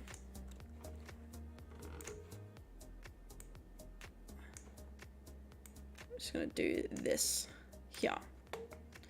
And then I reckon overlay, maybe? Yeah, that works. Kind. Oh, not really, not really. Soft light, no. Linear? Maybe linear? Oh, multiply. That works. See the difference? It's only slightly, but it's enough to bring that color back out.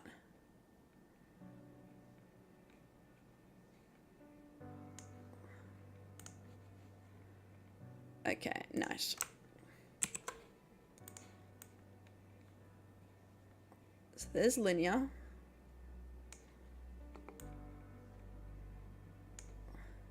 So now what I'm kind of doing is I'm bringing that color back down with a dark. Actually, I feel like this is way too in the gray. Or way too in the light, I should say. Yeah, there we go.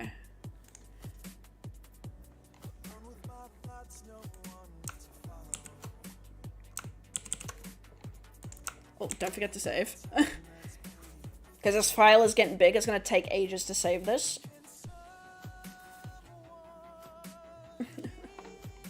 There we go.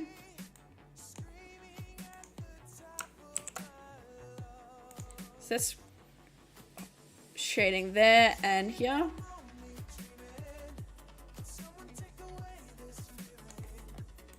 Like so.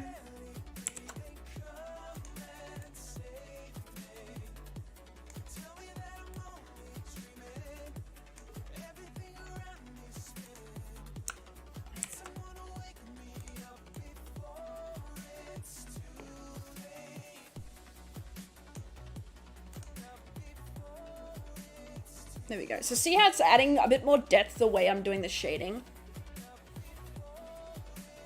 Even though we're not really doing much, we're just doing little bits at a time.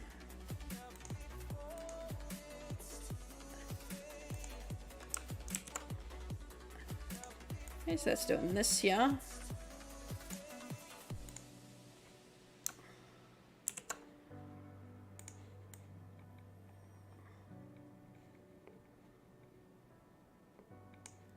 That there again.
I'm gonna bring the color out a bit because it's just coming a little bit too strongly as a green.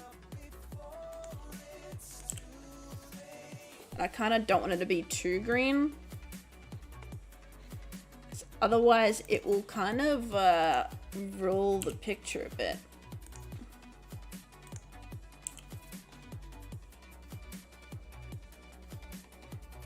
So let's pull some of these greens out.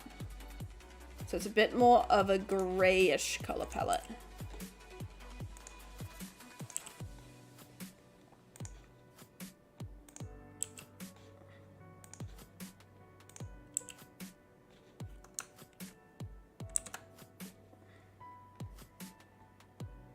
Okay, there we go. So it's more grayish.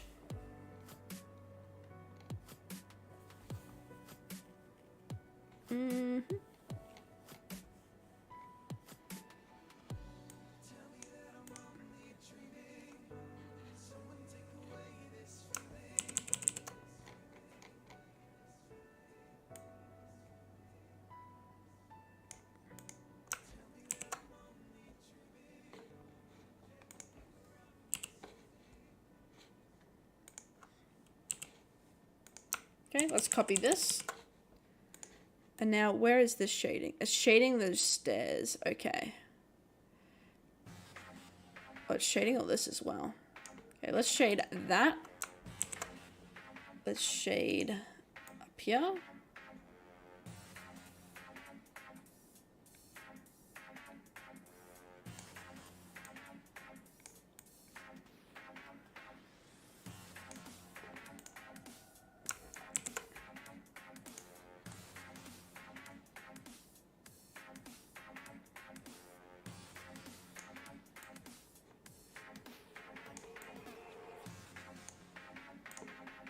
Okay, bet.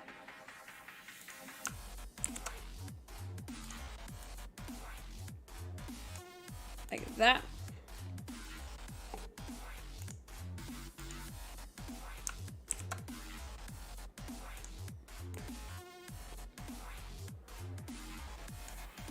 Every time I touch my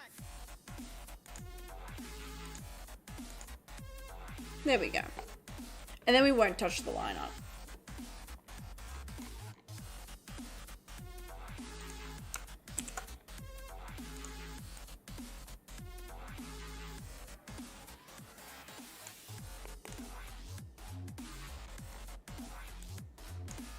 There we go.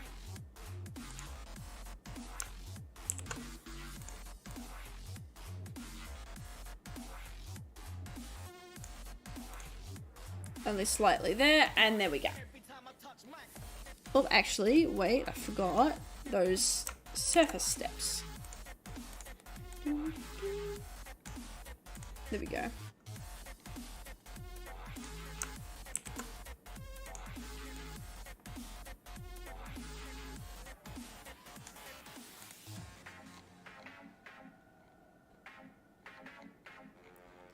There we are.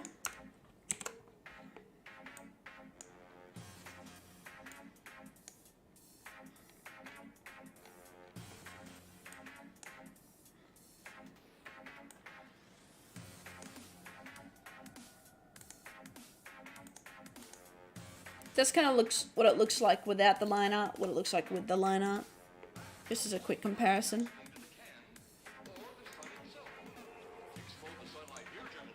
So now let's do this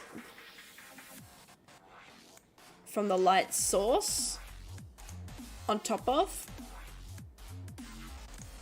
not multiply, not screen, overlay. I'm gonna bring this to a sandy yellow, and I'm gonna bring this down to, let's say 30%. Let's take a look at the results. Yeah, a bit like that, just to bring that down. Let's do it again over here. When we can scroll up to find the top of this one. There we go. It's got a normal overlay from the light source.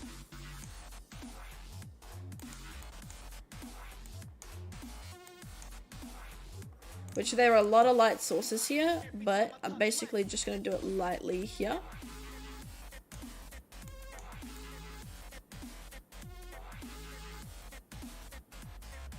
There we go. About there works. 30%. And then we can bring that color back up in. There we go. And same for this post up here. Oh.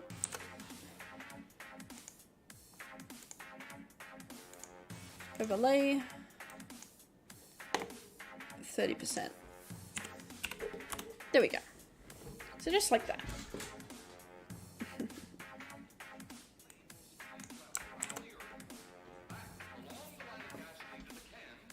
And so now what are we going to do is we're going to pull the character off from the background and that blood splatter. So we're going to remove those, right? Remove those, right? Remove the blood, because I want the blood to be a separate layer. I just realized I made this all the one fucking layer. I'm so stupid, man! That's fine, I'll live. Okay. So we're gonna save duplicate, PNG. Let me actually save this in the appropriate file, because it's technically not in the right file. Commission, King next, body. There we go. And then we're gonna bring that blood back, and I'm gonna just delete all of this, which is gonna look silly, but the idea is that we can get all the layers separate, so we can do some cool effects. Wish I had put this all in a folder to make my life easier, but oh well. I snooze, I lose, I guess.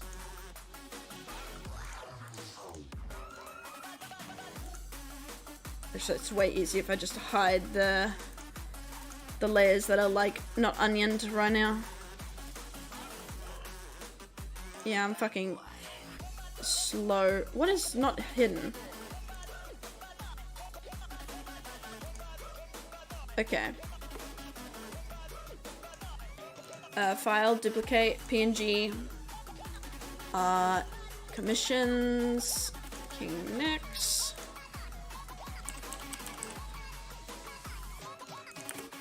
Got the blood. Okay, bet.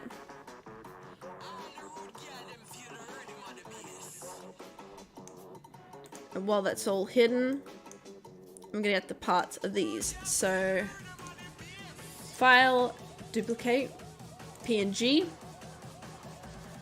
Again, go back to commission, king next. 4 stairs.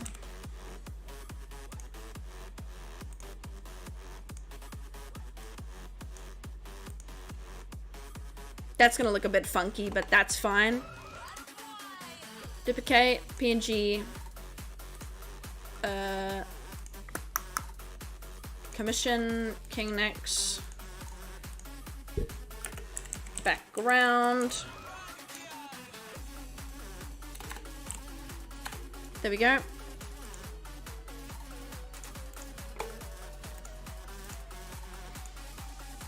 Is this gonna... There we go. I was wondering if it was gonna listen or not. PNG, commission, king next,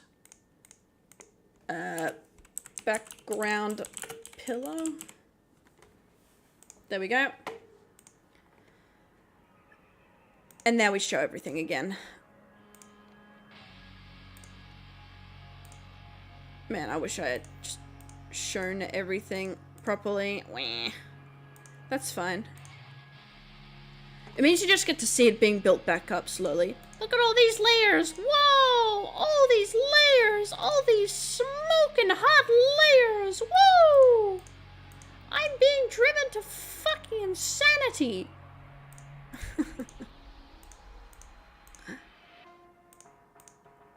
There we go.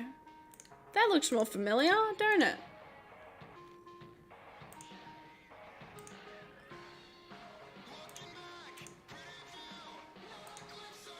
There we go.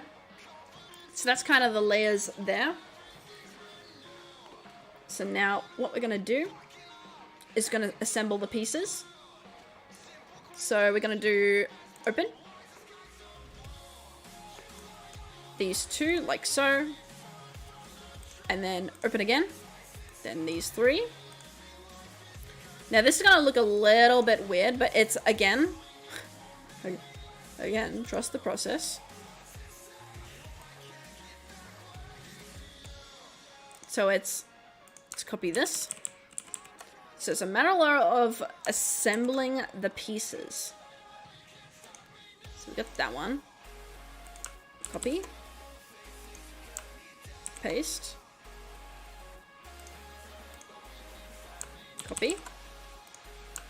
Paste. Copy.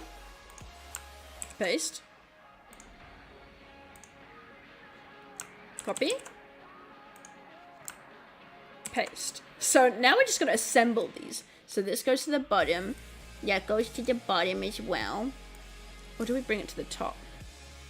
No, to the bottom. There we go. So that should be the correct order it's meant to be in.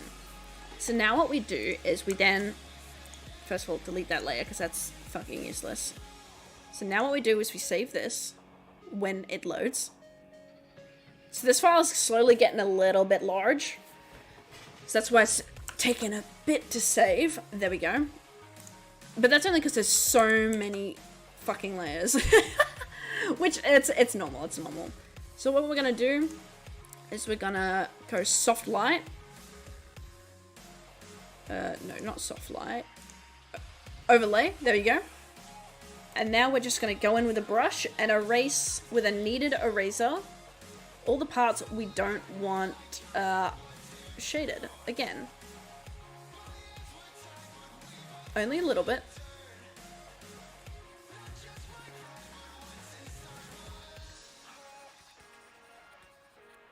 You might be wondering, Cam, we've already shaded. What's the point in this? You'll find out. Trust the process again. Damn, look at that bright light! Holy fuck! Gotta simmer that down a little bit.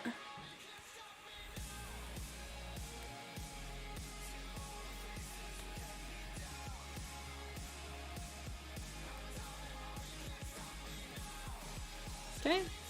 Bring that down to 50%. And that down to 50% as well. Oh.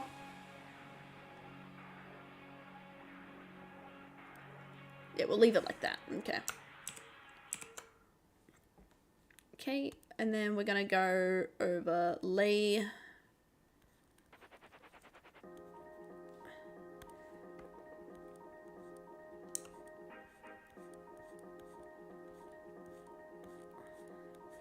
And what this is doing is just adding a bit more texture to it.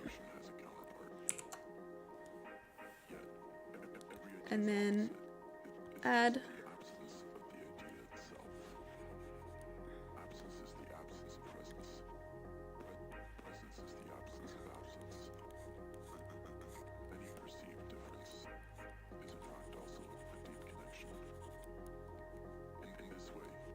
There we go.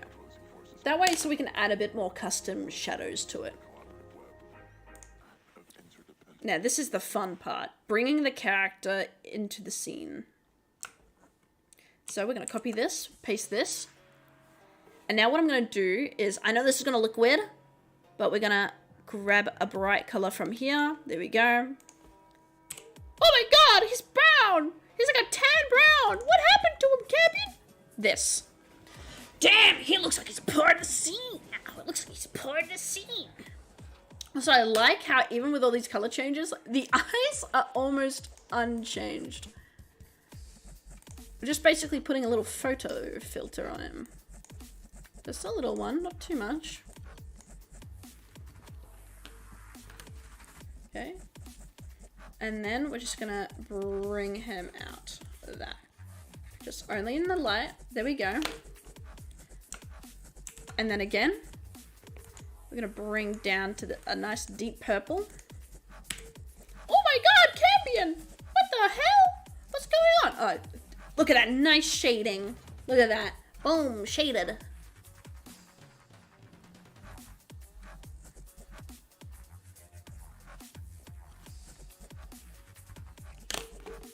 And look at that. Natural texture as well. So he's even getting a texture when I remove the shading. Here it is with just the shading on top. And then he comes further into the scene with the highlight. That's shading. You know what, gamers. We're gonna make him have a villain arc. We're also gonna bring this in. Same technique. So I'm going to that. There we go. We're gonna go overlay. So it looks a little bit like this. I'm actually gonna only slightly bring that out of that. Not by a lot, but a little bit. Only because I like the effect that has. Because blood is naturally a bit darker. It's not meant to be like a light red ribbon. And then we're gonna bring that back to like that browny tan we have. A bit more in the red here. And then we're gonna bring that down to overlay. And then we're gonna bring that out of that. Or maybe a bit more of a darker tan. There we go. So that's kind of what it looks like. Oh, actually I might move that. There we go, because then we get this purpley smear effect. Excuse me.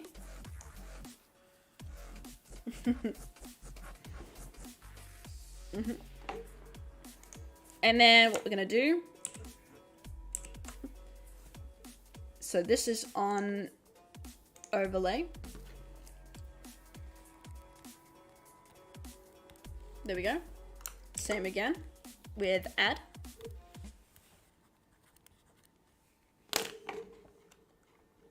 There we go. And add was on 50%, wasn't it? There we go.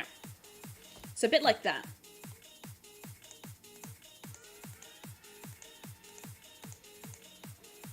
A bit like that. It looks weird, but close enough. And then we're gonna bring that on top, and I'm gonna make this blur a bit. Like so. Gonna bring this down 50%. So that way it gives off a little bit of a glow. I'm gonna do the same with basically everything here. Where's the blood? There we go.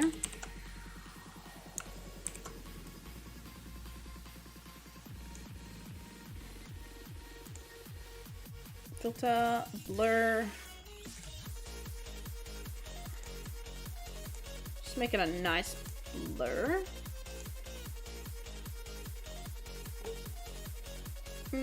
And then 50%.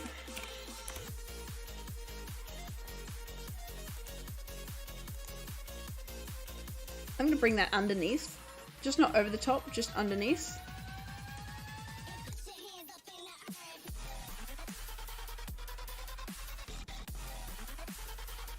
I'm gonna leave that one on top. I love how the blood sort of like looking like it's all the shadows are a bit more highlighted. Yeah, it looks really nice.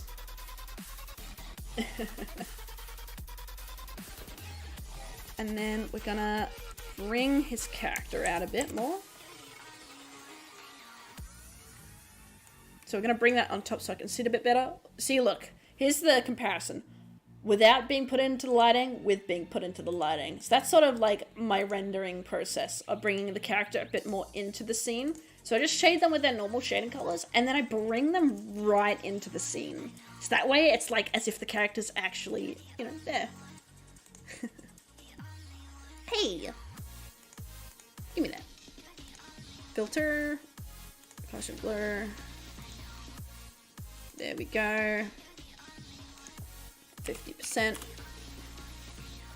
I'm going to bring that down. I might give him a slight little glow. There we go. Just gonna, what I might do as well, I might bring his color down. Brightness.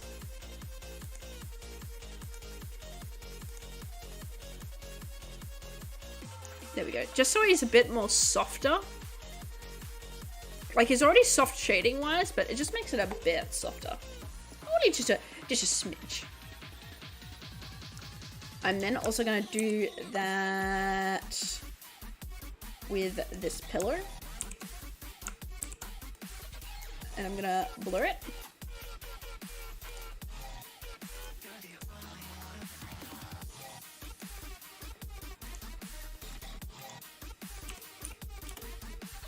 There we go. And then same with the background.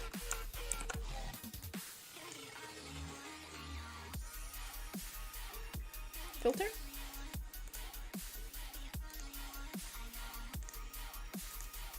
%. Just like that. So it makes it a bit more lighter. And, you know, I'm just basically making the scene work. So now what we're going to do here is we're now going to blend the scene in. So what I'm going to do here is I'm going to blur this right out again. And trust me, you got to trust the process again. Remember, you got to trust the process again. So now instead of using the textured eraser, I'm going to use the soft eraser.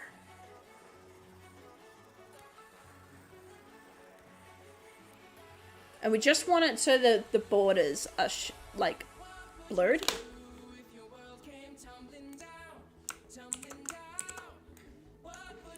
I'm going to filter this blur.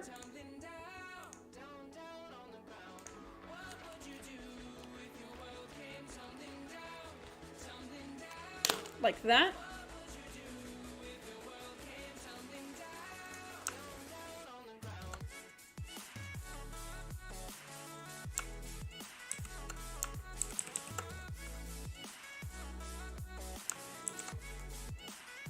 Again, back on top. I'm going to filter, blur. I'm gonna blur them right out. And then I'm just gonna pull it back. Like so. I'm also gonna maybe overlay it. No, we're not gonna overlay it. We're gonna just darken it like normal.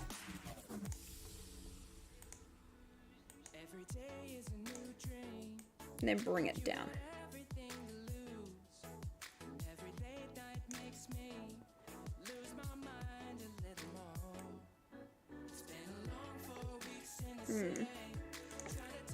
Maybe I do overlay it into the scene.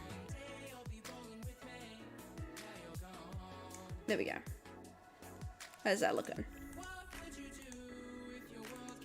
Oh, we lose a bit of detail when we do that in some areas, so I'm just gonna erase that.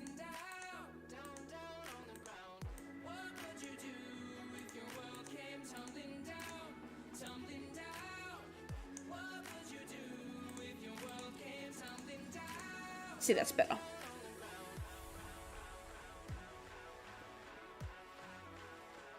And now, final one, filter blur, blur it right out. Just like that. Oh, we forgot to do the blood. Forgive me. I have sinned. Filter blur.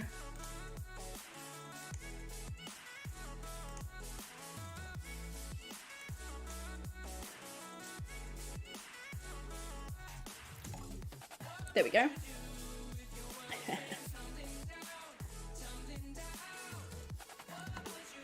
And now what we're gonna do again, let's go all the way down to the bottom.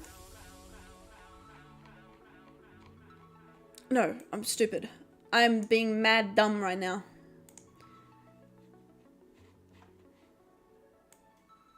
Now I'm going to, there we go, normal background, filter, blur. We're going to bring the background just a little bit out of focus.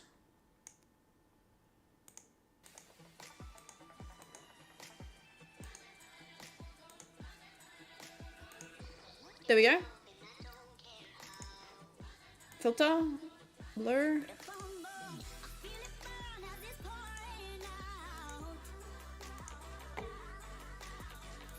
And with all the other layers adding their effects, they'll keep the lines there whilst also like helping, you know, the scene blur. I sound like I'm repeating the same goddamn words over and over.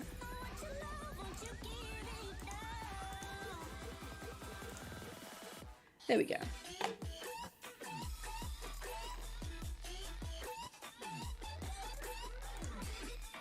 Filter, blur, I'm gonna just retry that. There we go. Filter, blur.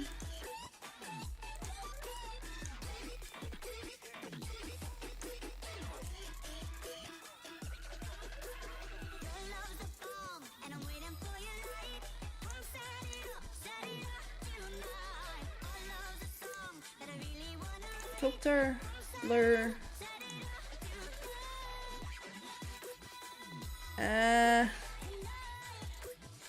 Okay, let's not do that.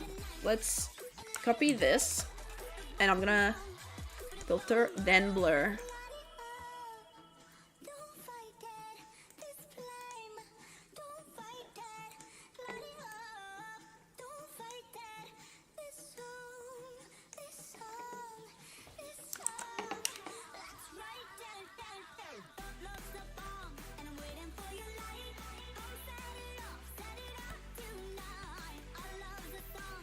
There we go.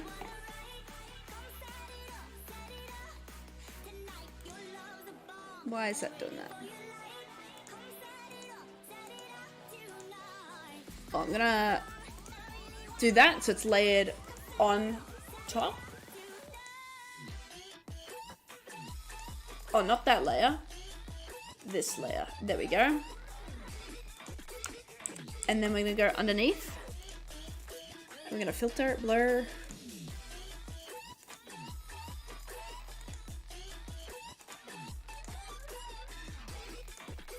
And then overlay.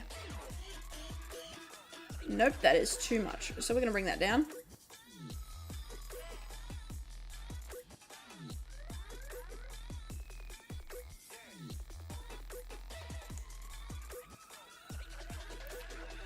I'm also gonna maybe... the song sounds sick. Let me grab the lyrics. Oh, it's gone! I can't go back! I don't know! I don't remember the song! I'm sorry! Oh no! It's gone! It's gone! I'm sorry! I wasn't quick enough! That doesn't actually look nice. So let me just do it the old-fashioned way.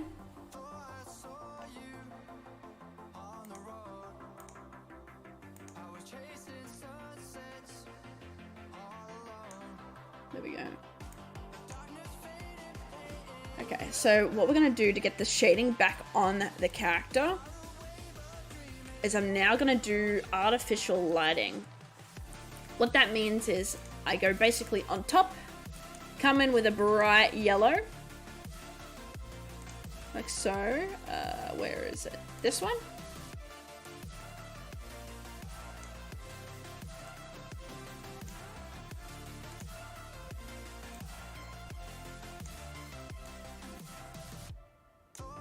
I fucked this up because I didn't use the right layer type. What do you mean? Why not? Why not 8? Why not 8? Fuck you.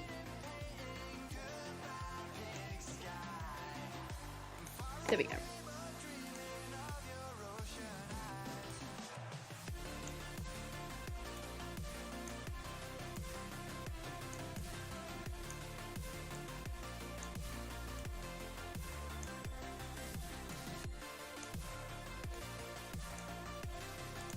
There we go.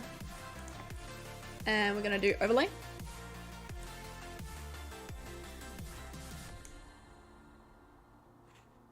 Actually, I'm gonna make this a white. No, an orange. Bit more in.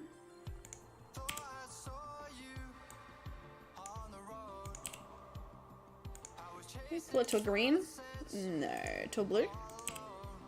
There we go, so we cool it off a bit. You should come to bed. Hey, that's kind of gay. That's kind of gay. I'm gonna then bring this to a red.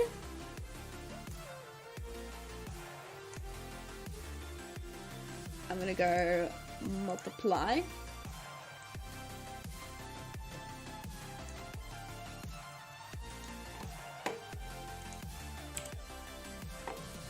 I'm actually gonna bring this over to a blue. Bring the color out of it. That's what I'm basically trying to do. Overlay.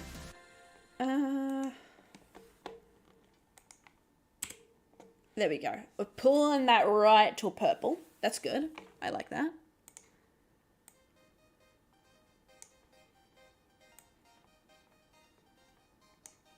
There we go. And so now that we've got the main scene lighting all neutralized, I'm now going to, wait.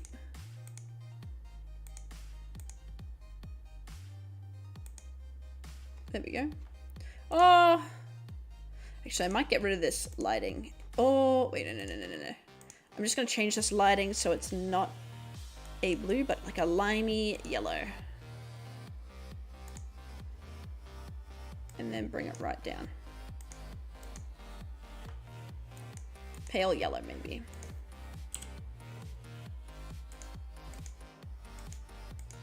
There we go. So you hardly notice a difference. That's what I want. And now what I'm gonna do is I'm gonna add some highlight here. Yeah. And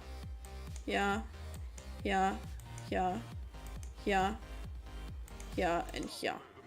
And here. Oh, and here.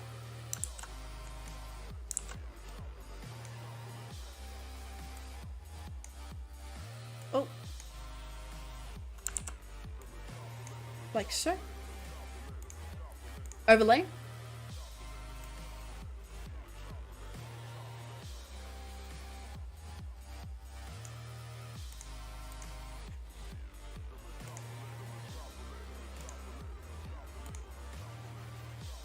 Like that. So we're slowly bringing the character into the scene. Like that. I'm gonna go again.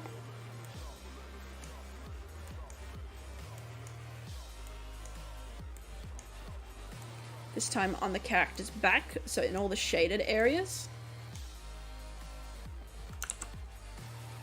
I should probably do this with a more smoky brush.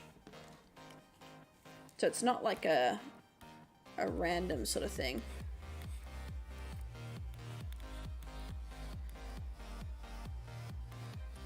Overlay.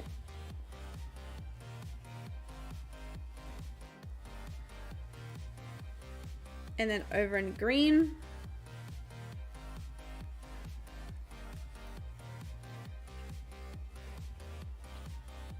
There we go. So it pulls the character into the scene a bit more.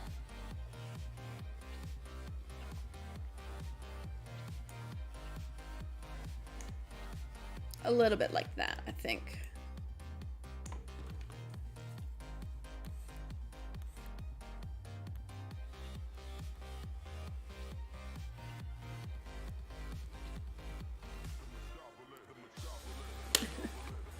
There we go, a bit like that.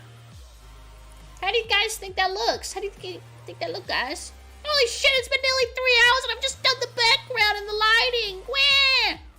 Holy shit. How do you think this looks, guys? Yeah? Well, bam! Guess what? We're not done! Because now we've done all that, now we need to do the overall scene, shit. So PNG.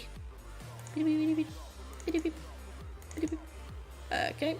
King next, whip. Yes. Open. Sesame. Oh, when it loads, okay.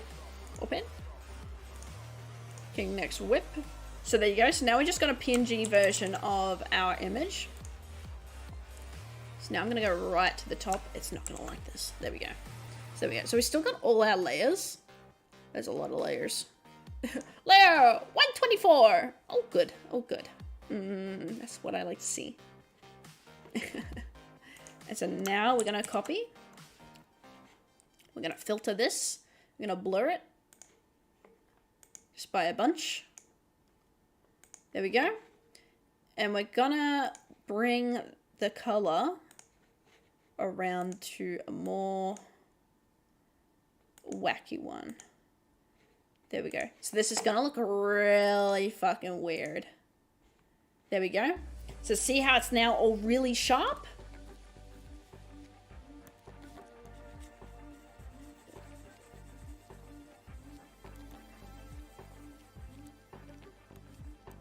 Oh shit, wait, I'm bringing that way up. I've got the wrong ass brush. I thought I was on eraser. There we go. So this is the difference.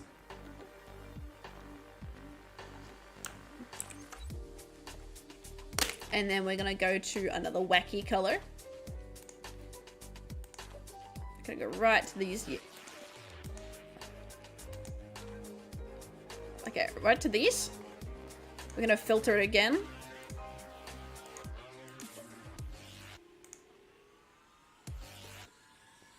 When it loads. This just shows that how big this file is. This file is fucking huge. God damn. Is it gonna load? Is this file too big? Is my Clip Studio gonna crash?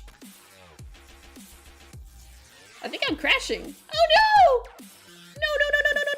The furry! It's the furry's fault, not my fault, please. Or is it my entire computer? Nope, it's just Clip Studio. My Clip Studio is frozen. Just keep clicking until it does that. Help me! I think this is actually a bug. I think I've just encountered a bug. Oh! Whoa. Did you guys see that? I don't think you guys did, but it was like my taskbar went invisible. I've got shit going wrong with my computer. What's going on? My memory's fine. Everything's fine. Am I still live? Let me check. I should be still live. What's going on? Okay, I'm still live. That's fine. Don't know what's going on there, but alrighty. I guess I will live with it. And then we're gonna go add.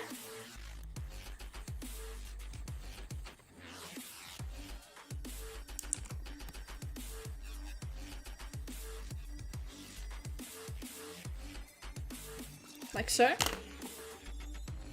And we're gonna bring it down just a little bit. Like that. Just so there's some in that other corner as well. This is the difference of lighting. So without the shading and the lighting, it looks like that. So it gives us a sort of vignette. I think that's the word for it. Okay. I'm gonna hit save when I do this. Save. Cool. Filter, blur. We're gonna do a strong blur. Like that, maybe.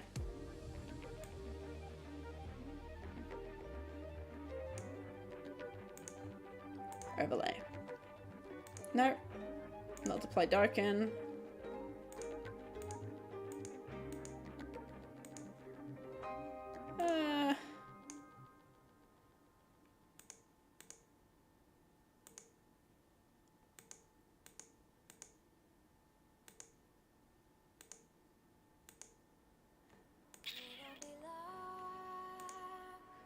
Do I need this layer? Overlay.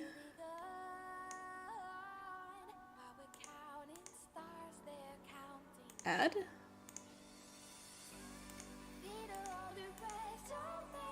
don't think we do. Let me just redo that layer, because something went wrong there. Maybe I used too much of a blur? Okay, try that. Yeah, I did. That was my problem. I used too much of a blur. We'll try this blur again. There we go. So like that. There we go. And now what we're going to do is we're going to go open. We're going to bring our logo into it. Because I like to watermark my shit now.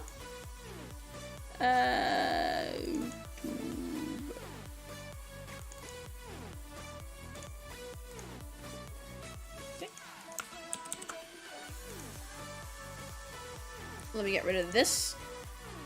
Don't save because we kind of don't need that. There we go. What I'm going to do is I'm going to put this up here. I want to put it in a nice, inconvenient location, but not one that's going to take up the whole thing, you know? There you go. That's nice. Actually, let me see if there's a better spot for it. Okay, let's not put it there. I'll put it there. That would look nice, but that would take it away. So I reckon the choice is up here. There we go. That's where my watermark's going to be. In a nice, inconvenient location, but not where it's taking up most of the view.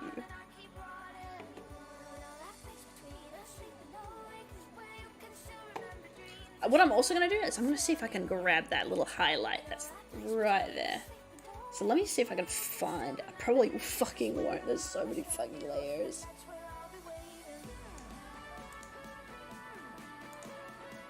Oh, I'm not even gonna find it properly because I'm a bozo and there's all these upper layers above it. Wah! Fuck me.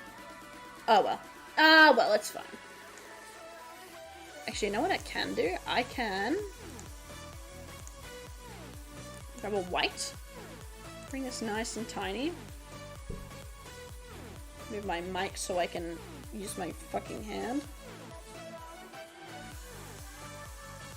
That's the erasure tool. Your master tools! Just gonna bring this out.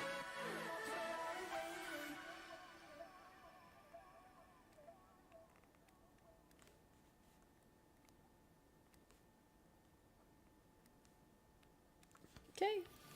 I'm gonna put this on overlay. See how that looks.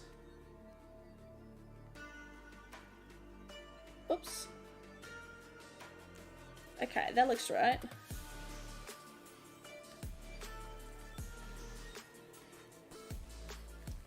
There we go. See, that looks nice. Look at that. Look at that difference.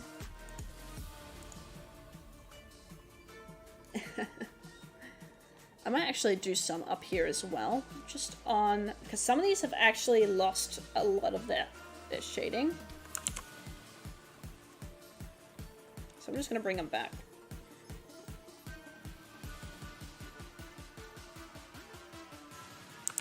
That's shaded the wrong fucking way.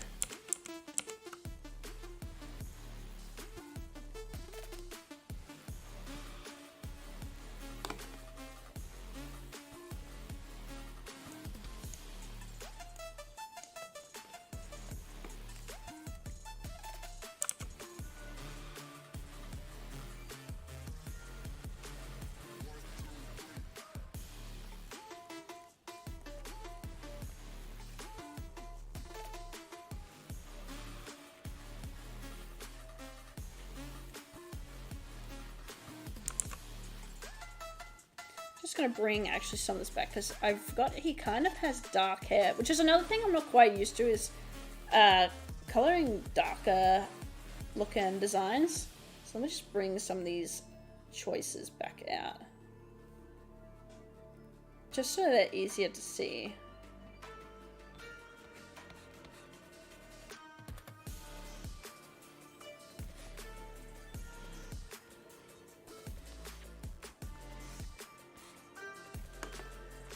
There we go. Just like that. So that's the difference.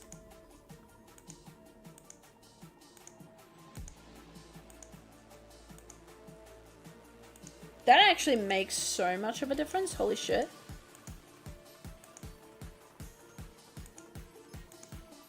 Yo! I'm a fucking god, baby! Woo! There we go. I think that's it. I think we've done it. Next, I hope you enjoy it. I finish it, finally. After all this goddamn time. He's gonna be so happy. I know it. I can feel it in my jimmies. Hell yeah. I was planning on doing some emotes as well, but considering the stream has gone on for 3 hours, I expected the background to actually be like 1:30, not 3 hours. So I've actually used up all my time doing the background and the rendering alone. Oops. But oh well. It's fine. It happens. But yeah, I hope you guys enjoyed. Hope you guys definitely enjoyed. I'll be posting this on my Discord and Twitter and my Ko-fi. And then I'll be giving the, because as you notice, I've now got a watermark. I'll be giving the owner of this commission all versions, including a watermarkless version. So that way they can do whatever with it as they please. That's gonna be my new way of doing art stuff. And I'll see you guys next time.